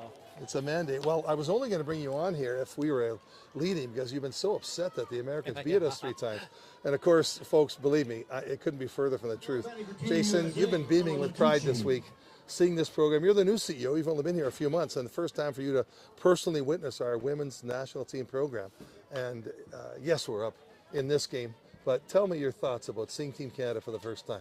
Well, you know, I'm really happy that we, you know, coming out of COVID, we had an opportunity to get together. You know, both teams were not able to make it down to Venezuela for you know, the qualifier just due to some geopolitical reasons. So quickly put this together and got the teams together, and glad the U.S. could make it up for the trip. Our hosts have been fantastic in getting this event put together for us quickly, and you know, both teams kind of quickly you know, formed some teams coming out of tryouts, and it's great to see us compete. And so, like we said, we're down in the series, but really happy to see us, you know, show some offense today and get back into it. I'll tell you what, Jason, and by the way, he has something else on his resume. You did, what was it? It was something pretty. Oh, yeah, you played Major League Baseball, and you were an all-star one year. What do you think of that? Ella Matucci, the veteran, comes in to pinch hit for Reese Veloci. Good move for manager Ashley Stevenson. Put your best defense in the field and try to get this game capped up. But more importantly, the reason I'm asking you this, the Americans have retired 7 straight batters. Canada started to, not intentionally, but sit on the lead, and you can't sit on the lead. What's it mean for a veteran like that to come out and whack a line drive base hit? Yeah, you know, I think I said that earlier as watching the game. It seemed that, you know, we did a lot of damage in the first inning, and then outside of that, it's been pretty much a pitcher's duel. And, you know, Ella's always been good from just, you know, being able to come off the bench and produce right away. And, you know, I think it's the best of both worlds that you give a younger catcher an opportunity to get in there to get some ABs, and then, you know, Ella come in to replace defensively and also get some ABs to finish off the tournament. Hey, I wouldn't be surprised if Coach Stevenson dropped a sack bunt here. I mean, you really can never have enough. Maybe double figures get you close to that, but not against this lineup that we've been able to see for 4 days. Tell us your thoughts on the U.S. team that they brought here. Yeah, well, I mean, I think you're bang on. You know, and most times you'd look at an 8-run lead and maybe, you know, respectfully play a little bit different, but you know, eight's always within reach, and I think that's, you know, respect from the Canadian side that, you know, we're still going to compete, and you know, maybe when we get into the final couple innings or the last inning, you might then slow down a bit, but you know, no leads are ever safe. And I think, you know, when from the U.S. perspective, we look at, you know, how athletic they are, and you know, they've got a lot of players that have a lot of experience playing, whether it's high-level softball and some baseball. So it's, you know, we've always understood it. Just, you know, it's a game of numbers from the sense of, you know, a broader base to select from, and obviously our disadvantage is just sheer weather, right? Our baseball season is so short, but it's good to see us compete. We know what to expect from the U.S. and we like it, and we're not afraid to face it. So it's good for us. There goes Matucci, a short hop throw to second, and she's safe. And there's a perfect example of what you say. That the furthest thing is rubbing it in, say, hey, we're stealing, we're ahead 8-0. This is Ashley Stevenson trying to put more on the board. Yeah, you know, I think if you were doing this, I don't know, 10 years ago or 15 years ago, somebody might take offense, but you know, I think it is purely respect on our end. We know that they can put up a lot of runs in a hurry, so we want to make sure that we're still aggressive in the way we're playing. So out goes Stacey Fournier on a strikeout steal. Ella Matucci now in scoring position at second base. Emma Carr is at the plate for Canada now. Over 2 so far, looking for a base hit, maybe play to run, make it a number 9. That's no man's Canadian, but we'd like to see it changed. Jason, you've mentioned the short season we have. How proud are you that at this time, the program that Andre Lachance started and did so very well over about 15 years or thereabouts, and has us ranked 3rd in the world. You think of that. We're a country of 33 million people. The Americans have 10 times that. So they should draw better, and they should be better than us. We're actually ahead of them in the rankings in the world, ahead of everyone else except Taiwan and Japan. What does that say about Canada with a short season and being 6,000 kilometers wide? It's not like our players are able to train every night together. They get here and get off the plane and say, what's your name again? What are the signs? Okay, let's go get them. How did he do it? Yeah, you know what, I think for us, you know, we were probably early on the scene in women's baseball and promoting it and getting it started, and you know, you can kind of see year over year countries around the world getting a bit better and be able to compete a little more, and so there's not such a separation in the rankings, and I think as you go forward you're going to see those get tighter and tighter and tighter, and you know, I think it's, you know, I think all countries are committed to what they're doing with sport, and so we know that the U.S., once they bear down and you know, other countries that have the ability to just put resources and time into it are going to naturally get better. So it's a big accomplishment for us to be in the position that we're in right now, but you know us, we'll never be satisfied with where we are. We're going to continue to work at it. You know, we embrace the small but mighty attitude, and you know, we really embrace the role of being the underdog, and I think that's kind of what really drives us as Canadians. We're obviously really proud, and you know, we like that underdog and being the smaller country, and it really bleeds down through to our athletes, and that's what makes us competitive. And also, you mentioned you know, this is a new chemistry. They haven't had a team in 3 years, so it's not like the same old guard of 15 players came out and it was 5 additions. This is a brand new group. Half the players are in their teens, so it was a mix of veterans and players. But haven't you found, say the World Baseball Classic, for example, you've been around that a little bit, and is it something Canadian that those guys seem to get together and they have chemistry when they get off the plane? Justin Morneau might, off the record, host a road hockey game, and there might even be a case of beer sitting over near the church parking lot where they hit out to do that, because that's against Major League contracts, isn't it? I'm breaking secrets here, and I'm not saying that ever happened. I'm just making it up, of course. But we really get along well with each other, despite how far and wide we are. Yeah, well, you know what? There's always some advantages to maybe being a smaller country in the sense of, you know, coming up together. A lot of those players would have played together in the junior ranks, and so, you know, they get together again, or if they haven't played together, they're from a same hometown, or they've got a friend of a friend. So it's a you know, being a smaller population creates a smaller network, and I think that helps us sometimes and to our advantage. You know, as far as you know, how they bond and get together, again, I think that's part of that whole Canadian piece of we enjoy competing hard and we enjoy playing hard, and I think you know, I think that kind of, as much as they love the on-field stuff, they love the camaraderie and hanging out with each other. No question there. Emma Carr drew a walk, making it first and second here in the bottom of the 5th inning. Americans down to 2 at-bats, trying to overcome an 8-0 deficit. The speedy Carr now is on first base. Ella Matucci led off with a single and stole second. At the plate now with 1 out is Senna Catterall, a speedy runner herself and having a good tournament. She was 2 for 8 coming into the game today. She singled in the first inning and grounded out to second in her second at-bat. Looking to add to Canada's lead. Curveball. Ball's fouled off, making the count, keeping the count at 2-2. And I'll add to the other part of the question you asked, Tom, around just some of the younger players and coming out. Like, for me, being around the team and looking at the roster and maybe not understanding the history of it, probably the one thing I'm impressed with the most is trying to figure out who's been a veteran on our team and who are the new players, because it's hard to tell.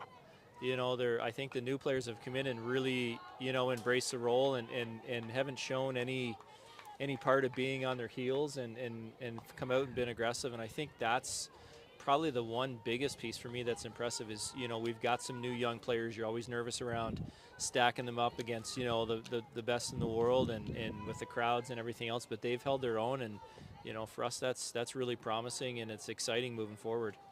I don't know if I've ever seen a better player in the dugout. Maybe Stubby Clapp. That's what kind of class she's in, is our now field manager for this year. Aaron Mayette, of course, wasn't able to attend this year due to a family medical situation, and so Ashley stepped up from assistant coach after her brilliant 15 years as a player. Her stats speak for themselves, but I've seen Ashley, I've never seen anyone with a dirtier uniform in the women's game. Stubby would be the leader in the men's. I've seen her run up and down the bat with the dugout with a bat in her hand, trying to rally the troops. Verbal leader, leads by example. What's her transition been like from a player to now a manager this year? You know what? We haven't really had the chance to debrief and talk about it, which is part of the process, obviously, as we get done to kind of talk to her about the experience. But it's, you know, for those that maybe haven't done it or don't know, it's really hard, you know, walking away from a player and walking right into, you know, a management spot, because you definitely take two approaches to the game when you're a player. And for someone especially that is as tough and gritty as a player, you know, in managing your own, you know, emotions in a game. Backhanded by the shortstop, throw to third, and it's dropped. Jay Gorterres decided not to plant and throw to first base with the leadoff hitter, Ellie Jesperson, in her speed, so she knew her runner. She tried to quickly shoot it over to third, about a 20-foot throw, but it was just a short one hop for third baseman Kylie Lawners to snag. Wasn't able to do it. That loads the bases for Mia Volk coming to the plate with 2 out here in the bottom of the 5th inning. And to finish that thought, I think that the work that Ashley will have is just understanding how you manage a bunch of different personalities and, you know, players, how they approach the game and how hyped up or how low-key they approach the game. And I think that's always a challenge for a new manager, is just understanding all the others around you and putting them in the right spots for success and, you know, the right things to say at the right times. That's probably the biggest challenge, I would say, in that transition process. Never mind stepping into a team that's in a way brand new, because it's been a 3-year hiatus, and getting to, you know, the last thing you want to do as a coach is to put a blanket over your players. You don't want everyone to hit the same way. Some players you got to kick in the butt, some you got to leave alone, some you got to pat on the back. Some need sleep, some got to sleep in. Some pitch well in the morning, some you don't want to think about pitching them in the morning, you know, and so on and so forth. Volk hits a deep fly ball to center, but this one's going to be caught. And there is Kelsey Whitmore doing everything for this U.S. team, catching fly balls like that, pitching well. And Canada leaves 3 stranded as Volk makes the 3rd out of the inning on a deep fly to center field. Canada only had 1 hit that inning. The other 2 runners when the bases were loaded there were Emma Carr, who walked, and Ellie Jesperson, who reached on an error by the 3rd baseman. So after 4.5 innings, 5 complete innings, it's Canada 8, USA 0. USA coming to the plate in the top of the 6th. Their team is gathered in front of the first base dugout. Get some leaders to talk about this. How do we approach? And you know what, Jason? Here's a good time for the U.S., who's been ahead most of the week. We've won 1 game. They've won 3. But here's the time for a team to say, what is this team about when we're down 8-0? Maybe they won't come back and win the game, but are we a team that puts 3 or 4 on the board and cares? Or are we going to mail it in? Is that what will be this conversation? Yeah, you know what? I mean, the way that Veronica leads that team, I'm real surprised if they're going to make a push. You know it's coming. It's just a matter of when, and from the Canadian side, it's just a matter of holding it off. But, you know, the way that she approaches the game and leads that team, you know that the U.S. is going to make a run at you here, whether it was early in the game or late in the game. So I think from a Canadian side, you just have to be prepared for it and, you know, understand that you're up by 8 runs, that you can, at this point, start to trade runs for outs if you get there. But you know they're going to build a big inning, and you know our job is to work on limiting the damage and secure the win. So says former Major Leaguer Jason Dixon, now the CEO of Baseball Canada. You're on the board of directors before that position, and we appreciate you stepping up as a volunteer for those years. Tell us what's going on at Baseball Canada. What's cooking right now? Obviously, last week was the first. Well, you tell me, was that the first national championship of any kind in 3 years? It was, and you know, obviously no national championships in 20 and 21. And so the women's senior event was the first one coming out of COVID. So, you know, a lot of people starting to get back into the swing of things. I know the provinces work really hard in getting their teams prepped and ready to go. And you know, it's a lot of work for sure. But, you know, everyone's really excited to kind of get that going again and get back to national championships, and just happy to see baseball happen at a national level. Well, these are the types of things that are going to bring the registrants back as the USA starts that hot bat of theirs going with Kelsey Whitmore singling. That's, of course, her 2nd hit of the game.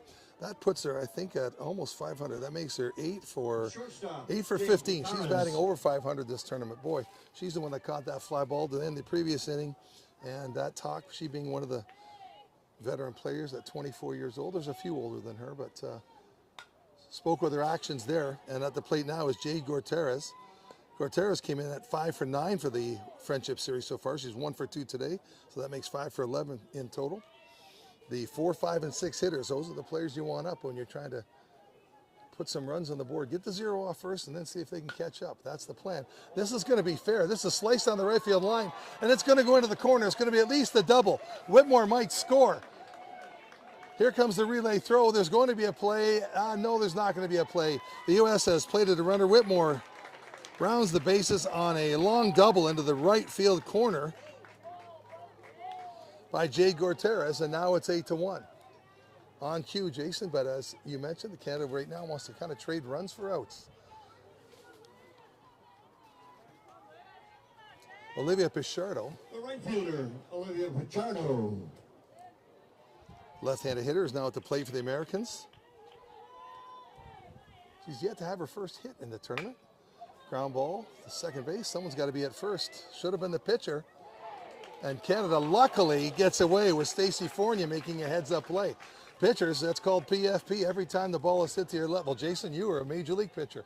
Tell me about that. You got to get to first base, no matter where you think it's going. Yeah, first reaction is to cover. If it's to that side of the diamond, I think you know, your first step is that way. You can always bail out if they don't need you over there, but you know, instinctively you want to make sure you get a good couple steps in and head in that direction in case you need it. And there's a good example of, you know, a ground ball for a first baseman. You know, Stacey stuck a little bit in no man's land of do you go after it, do you not go after it, and made for a really close play at first base. And that's the first and probably only knock we'll have on Ali Schroeder today. She has pitched brilliantly.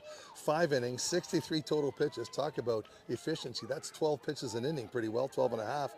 She's allowed just 3 hits going into this inning.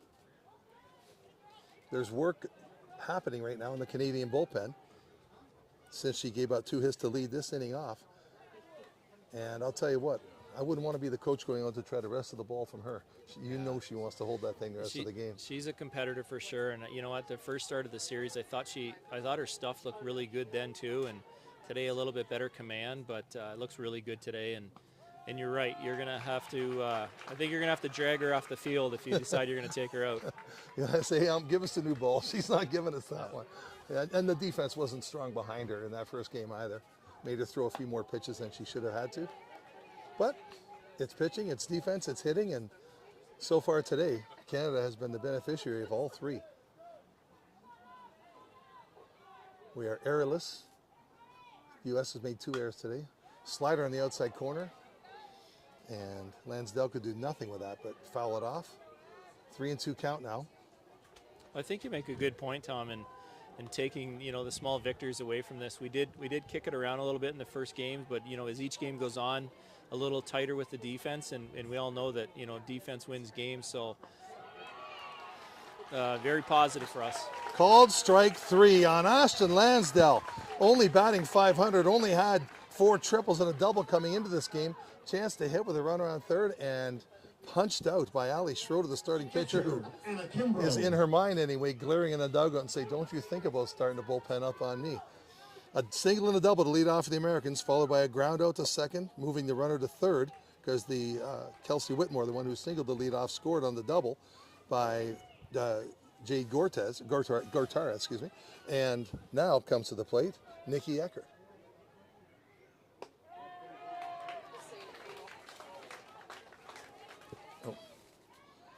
Actually, batting for Eckert, of course, is Anna Kimbrell, the catcher in the game for the Americans, 31-year-old. Visited the booth yesterday. Strong body, head to toe. Prototype catcher. Gets down, blocks pitches. Good leader on defense, strong arm.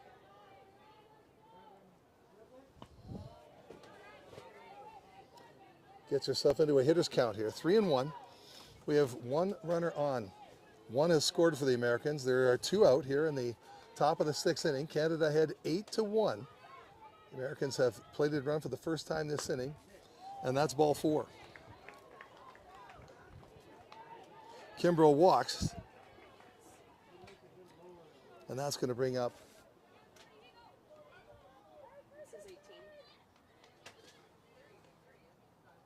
going to bring up Jillian Albayati to hit in the 9 spot.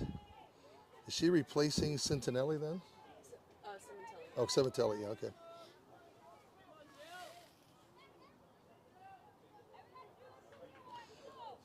Veronica Alvarez is going to pull out every rabbit she's got in her hat. So now she's got Jillian Team USA. Albayati out there to hit. Pitcher, Jillian Albayati.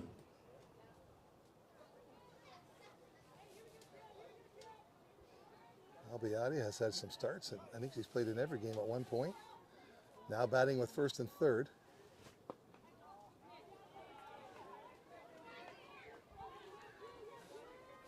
Kimbrell, a burly catcher, I would guess is not a speedster, but Jessica Alvarez with 2 outs and maybe a pitcher's count, you might see her runner just to put another in scoring position. Instead of needing 2 hits to score, that would just take 1. Ball's fouled off.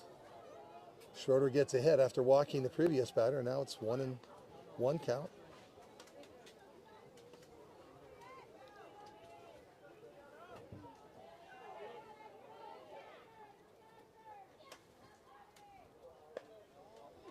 Ball to 2-1.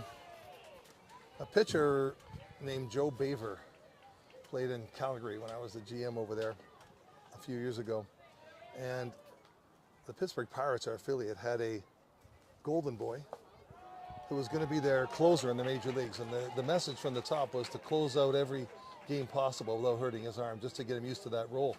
And he struggled many a time, and Baver had to go out. And Baver was a veteran by then. Heavy-setted guy, go out and do the job every single time. And I said, you don't throw as hard as him. You're not as strong. And here's a line drive to center field. Albayati comes through, knocks in the second run for the Americans, narrows the margin to 6 runs. Canada is now ahead 8-2.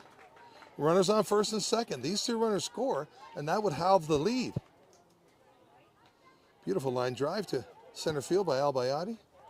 That moves Kimbrell up to second base, and the Americans' leadoff hitter, Alex Hugo, is now at the plate. I asked that to Baver, and I said, what is it about you versus him? And he said, 2 letters. And I said, what do you mean by that? And he said, he's out there saying, I gotta throw a strike, and I go out there saying, I'm gonna throw a strike. As a major league pitcher, a former major league pitcher, react to that. Yeah, I think it's, there's a big part of confidence in pitching, right? And the ability to throw strikes, but believe you can throw strikes makes a difference. Whoa. And that would have narrowed the game to 8-5. That ball's hit far enough to leave the yard, and it did leave the yard. However, it was hit foul. Here we are. It's an 8-2 lead Canada. The Americans rallying. 2 runners on, 2 outs in the top of the 6th inning. The game is only 7 innings long. That's women's baseball by WBSC rules. They've only got 2 at-bats left. And Alex Hugo takes a ball for a 1-2 count. Sorry, go on. well, and I think, you talk about throwing strikes as when you're younger and finding the strike zone, but I think you also talk about pitching to contact. You're not trying to miss bats, you're trying to hit bats. That ball's deep. Jesperson's on the run, so is Carr, and it's going to fall between them. 2 runs are going to score. The Americans have cut the lead in half. It's going to be 8-4. They're not going to make a throw to home. Standing on second base is Hugo, coming through in the clutch yet again with a deep fly ball to center field, and I'm kind of thinking Ali Schroeder may have done a great job, but that might be the end of a job very well done. The Americans are seeing here now for the 4th time through the lineup. And out comes pitching coach Anthony Pluta. So sometimes it's Ashley Stevenson that makes the change. Maybe Pluta's going to just talk about this batter and say, hey, you got 1 more in you, and maybe he's going to think about it. What do you think? Yeah, I'm easy to manage from here, isn't it? Yeah, it is. It is. And you know what? He's also could be buying a little bit of time as well. If our reliever's not quite ready to go, but yeah, I think that 4th time through the lineup, it makes a little bit of a difference. They've seen you a few times, but Ali's been fantastic up to this point, and obviously they're starting to pick up a little bit on the pitches, but it looks like they're going to let her go for 1 more, and obviously the confidence in her to get that final out of the inning. How about that? Anthony Pluta says, okay, you're a go for now. Ali Schroeder is on the mound for Canada. The USA trails 8-4. They've scored 4 runs this inning. Jason Dixon, former major leaguer and CEO of Baseball Canada, said they're going to make a run. You're not going to get 7 zeros on them. And He was bang on, up as the KG veteran, 1 for 3 so far today. Maleka Underwood. Ground ball up the middle. Taken by Jesperson, on to Jelan to end the inning. A ground ball induced by Ali Schroeder. Gets out of the jam. The Americans score 4 times. Canada now has an 8-4 lead. The Americans still have one more at bat. They just put 4 on this. Can they do it again to at least tie things up in the last inning? We'll find out. And how is Canada going to react? What do you see in the dugout now? You just gave up 4. You're ahead only 4. What's going on in the Canadian dugout now? Yeah, you know what? I'm sure they're talking about, they're rallying the troops right now and talking about answering this and staying aggressive at the plate and staying aggressive next inning on defense. But, I think it's probably likely saying a lot of what we talked about is we knew this was going to happen. We knew the U.S. would make a push. To put up 7 zeros is a tough task. They're not going to lay down. But they've made their push. We've still made it through the inning. We're still up by 4. Right, that's always the hardest part is the momentum starts to slip, but you can't forget you're up by 4 runs and go back to offense right now, see if we can't push a couple across, and then again trade runs for outs in the next inning because we're still up by 4. Sure, the pressure's on them, not on us. That's the message, and swing like crazy. I want to mention a couple of upcoming women's baseball events. The Florida World Series being hosted by the All-American Women's Professional Baseball League crew, and I'm talking 80-year-old women still involved very actively, women who played in a league of their own. The All-American Women's Baseball Classic will take place at Ed Smith Stadium in Sarasota, Florida. That's happening in November. It's going to showcase 60 of the top female baseball players in the USA. A few from Canada are going down. I know Elise Stevenson, Schroeder, and Volk are heading that way, and it might be more. The teams are going to represent the 4 AAGPBL team. The Peaches, Rockford Peaches, the Blue Sox, the Bells, the Comets wear their uniforms, not the skirts you saw in the movie, real baseball uniforms, but nevertheless representing those cities. So for more information on that, go to AmericanGirlsBaseball.org. Secondly, going on in Australia is a showcase for women's baseball. A couple of Canadian women are already invited to that as well. And that's happening in September, sometime this fall. And so they're trying to get their program moving by bringing in some of the best players in the world and showing their players and their fans what women can do on the baseball field. Also promoting baseball and the advancement of women is a podcast that goes by the name of More Than 5%.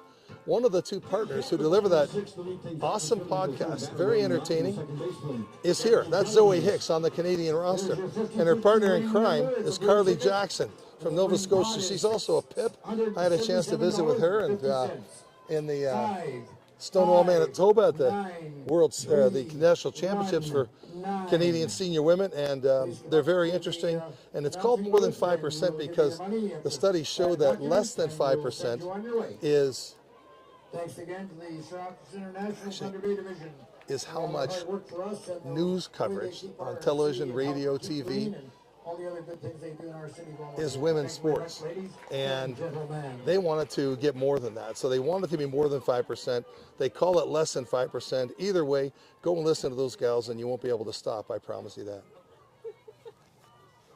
So here we go. It's the bottom of the 6th inning. Canada seeing if they can respond to the 4 spot that the Americans put on the board. Jason Dixon is in the booth with us right now. We're in the bottom of the 6th here in Game 5, the final game of the U.S.-Canada Women's Baseball Friendship Series. Americans have won 3 games. Canada won Game 3. And here's a deep fly ball hit by Daphne Shelova. It may be over the head of right fielder Pichardo, and it is overhead, but she caught it, reached up near the warning track. Deep fly ball hit about 350, 360 feet, but it's nevertheless an out. A quality at bat for sure. 319. You've got 5 minutes to get up here to get your ticket, or we'll draw another one. Elise Jelena steps up for the Canadians. Another left-handed hitter, hitting in the 4-hole today. Right over the top goes Maggie Meidlinger. She is 6'2" to start with, and then she releases the ball about another 1.5 feet above. Like an Iron Mike pitching machine, but a real tall pitching machine. Ground ball up the middle, going to squeak through for a base hit. Gortara has made a run at it, but she couldn't even dive. If she had dove, she might have knocked it down, but she'd never have thrown her out. Saw that fly ball hit by Daphne Gellin. What do you think about the power of these female hitters and women's baseball in general? You know what, I think the part that I always say about, you know, balls that are hit a long way is, and again, I'll always give credit to the pitchers, but you need a little velocity to help you out. So, you know, I think the pitchers being able to run it up there at pretty good speed definitely helps the cause, and you know, you get some good passes and some bat speed, and you know, in that play in particular, I was actually, I thought it was overhead for sure for a double, but a good recovery and a great catch.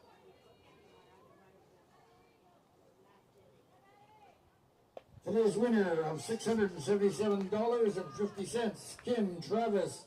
Congratulations, Kim. Batting now for Canada is Maddie Willen, number 4. She's 1 for 3 so far today. She came into the game 6 for 8, having a great tournament, hitting the ball hard every time up. That ball's hit softly into shallow center field. Whitmore was deep to begin with because she's seen her hit all game, but charges. The wind helps her out, blows the soft fly ball into her glove, and that's 2 outs. Runner stays at first base. Up to the plate now. Ella Matucci. Ella Matucci doing the catching for Canada. She singled when she pinch hit in the 5th inning. She's the 29-year-old, oldest player on the team. 50-50 draw. Doesn't play like it. Proceeds from the Gets dirty. other half going to the Children's Aid. There goes the runner. Program. Throw to second by Kimbrell, and the runner is out. Kimbrell can really throw. Not a bad idea, though, with 2 out, and again, respecting that a 4-run lead is not safe against the USA. 2 out, Jason. No harm, no harm, no foul. Yeah, you know, I think it's still that being aggressive that we talked about, right? And so it's a chance to get a runner in scoring position. You don't mind the aggressiveness for sure, and hopefully, you know, that translates just a hair into taking the defensive side, because you're on defense, but you can still be aggressive in the way, you know, attacking hitters and playing defense. So really looking to throw some early strikes here, get the ball in play, and like I said, still in that position of trading outs for runs. Well, in this game of emotion, I'll tell you what, that American dugout is beaming with confidence right now. Not cockiness, confidence that they're going to make a run at this thing. They're loud, they're jumping around, and they're saying, no way are we going to hand you anything, Canada. How they got here, the U.S. national team held a tryout camp, open tryout camp to all Americans in Minneapolis, St. Paul, Minnesota. 80 had signed up, about 60 attended. They narrowed that down to 40. Spent another week playing Stars Against Stripes games. They divided that roster into 20s. And that's how they chose the 20 women to represent them here. They took a 6-hour bus ride up along the left edge of Lake Superior and through Minnesota and into Ontario, Canada, and over to Thunder Bay. 113,000 people here. 2 universities, Lakehead University and a college called Confederation College. The Canadians had their National Senior Women's Championships over to the left, Stonewall, Manitoba, just north of Winnipeg. 7 provinces competed. There were 9 teams altogether. The national team coaches had established somewhat of a core of this roster at the 40-woman showcase they held at 12 every year last summer.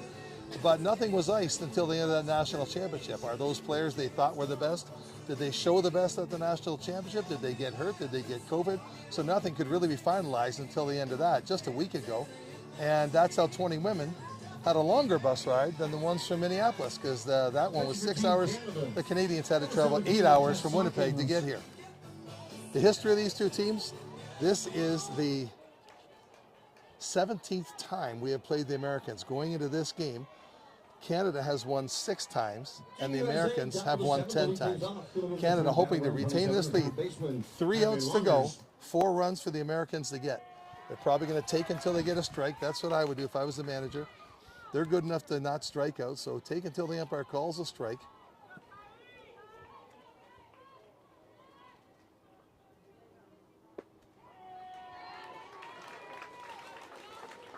Facing Tess Sawkins for Canada.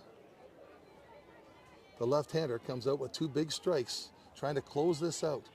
Not an easy task.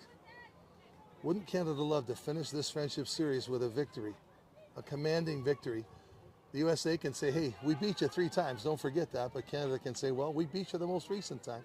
You're only as good as your last game. That's the line they'd use if they can pull this off. But it'd certainly be positive for both programs to leave in that way.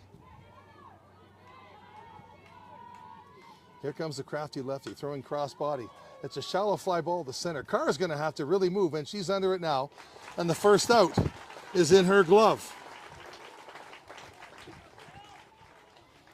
3, 4, 5 hitters coming up for the U.S., just the ones you'd want. Center fielder, Kelsey Whitmore. Launers flies out to begin this inning. Up now, Kelsey Whitmore, the starting pitcher today. Got the win in game 1 and has hit the lights out of Thunder Bay this week. Batting over 500 for the Friendship Series. There's a long, deep fly ball. It's going to be foul. It could possibly be caught, but Volk can't get over there. A lot of foul space in this ballpark. Corner infielders can't even get to the fence to catch foul pop-ups. There's so much grass and then warning track to get to. Maybe the edge of the warning track. That's about as fast as the fastest can run. So the history began in 2004. This being the 17th time these two programs have faced off. So it's a span of 18 years. They faced now 17 times. The U.S. has the edge in that series. Canada has the edge in the world rankings as they are number 3 right now in the world. USA number 4. Taiwan 2 and Japan 1. Another impressive hit. No one's getting that one, but it's going over the fence For foul. those fans that are at their first game, this could be the end of the game, depending on how the U.S. team bats. So they play 7 innings in this exhibition event.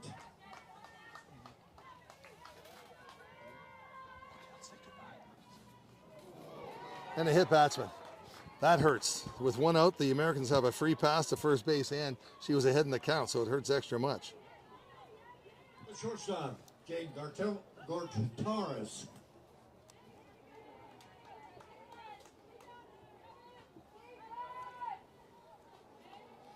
Sawkins is just 17 years old, so she's fairly unfazed, though, so she partially may not realize the pressure that comes with this. Throwing a bunch of strikes.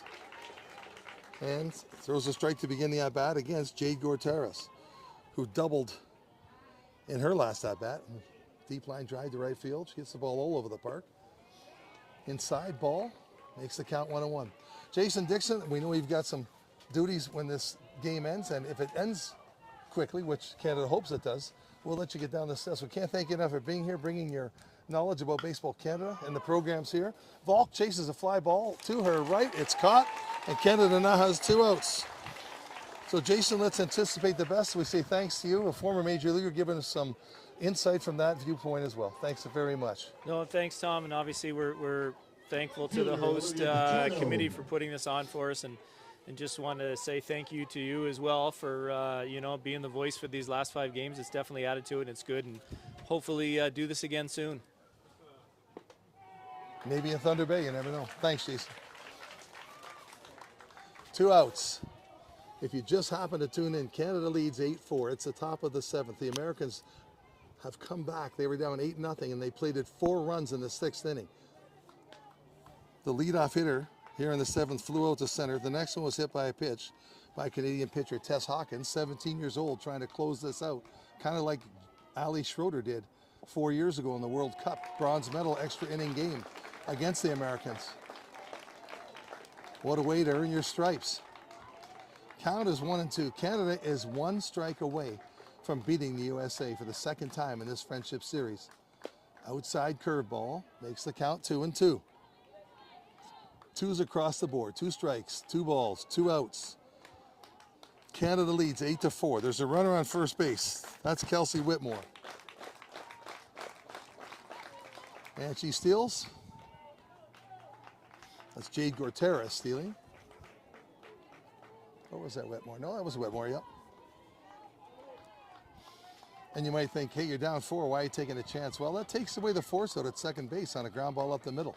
Anything to help her team. If she knew she had it, I'm sure she had the green light to take it, and she did. So now Canada has to focus on the hitter. Number 10, Olivia Pichardo. Counter's now full, 3-2. Canada not even thinking about the runner on second. They want to get this batter and celebrate the 5th and final game of this 5-game series. Foul ball to the screen. Tess Hawkins coming out throwing strikes. The one errant pitch was when she hit Whitmore.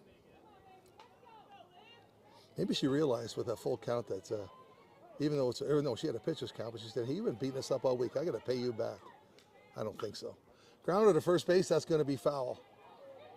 Fans anticipating here, many standing, excited to see Canada score a victory against the United States. Of course, we do that in all of our sports.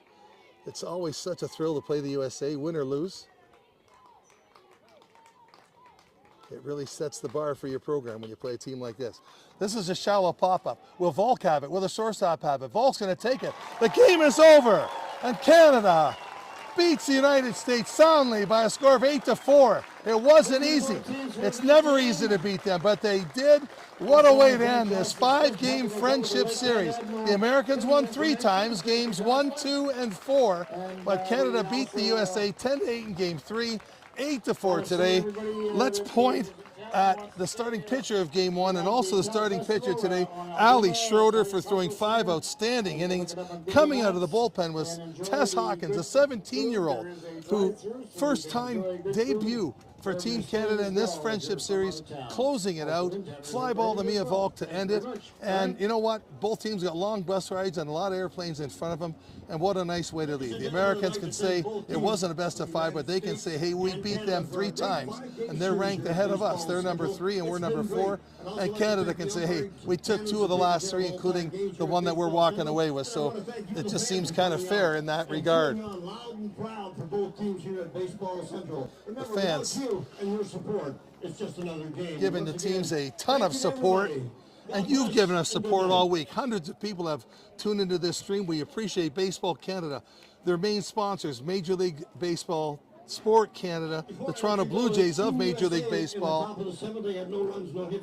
Gatorade on the U.S. side, helping their women's programs out, USA Baseball, of course, leading the charges, developing women's baseball in the USA.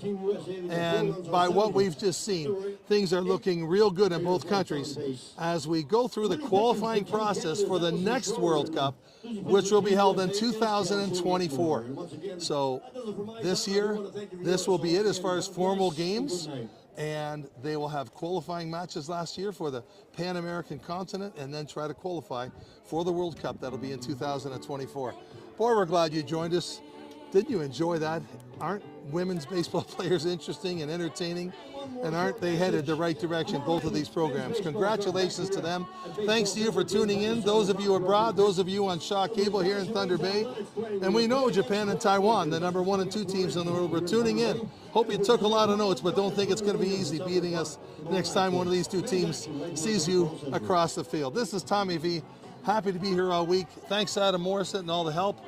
Lizzie Hattrich giving us lots of important facts so that I get less mixed up and try to make it as perfect as we can. We were a 1 camera, 1 voice show, and we hope you enjoyed it. Hope to see you soon and hear you soon and broadcast to you soon. We're signing off here. Canada 8, the US 4. US wins 3 out of the 5 games. Have a good bus ride and plane ride home. Have safety. Go back to your tremendous jobs and families, and keep on training. You guys are all looking good. Congratulations, women. We loved having you here in Thunder Bay, Ontario.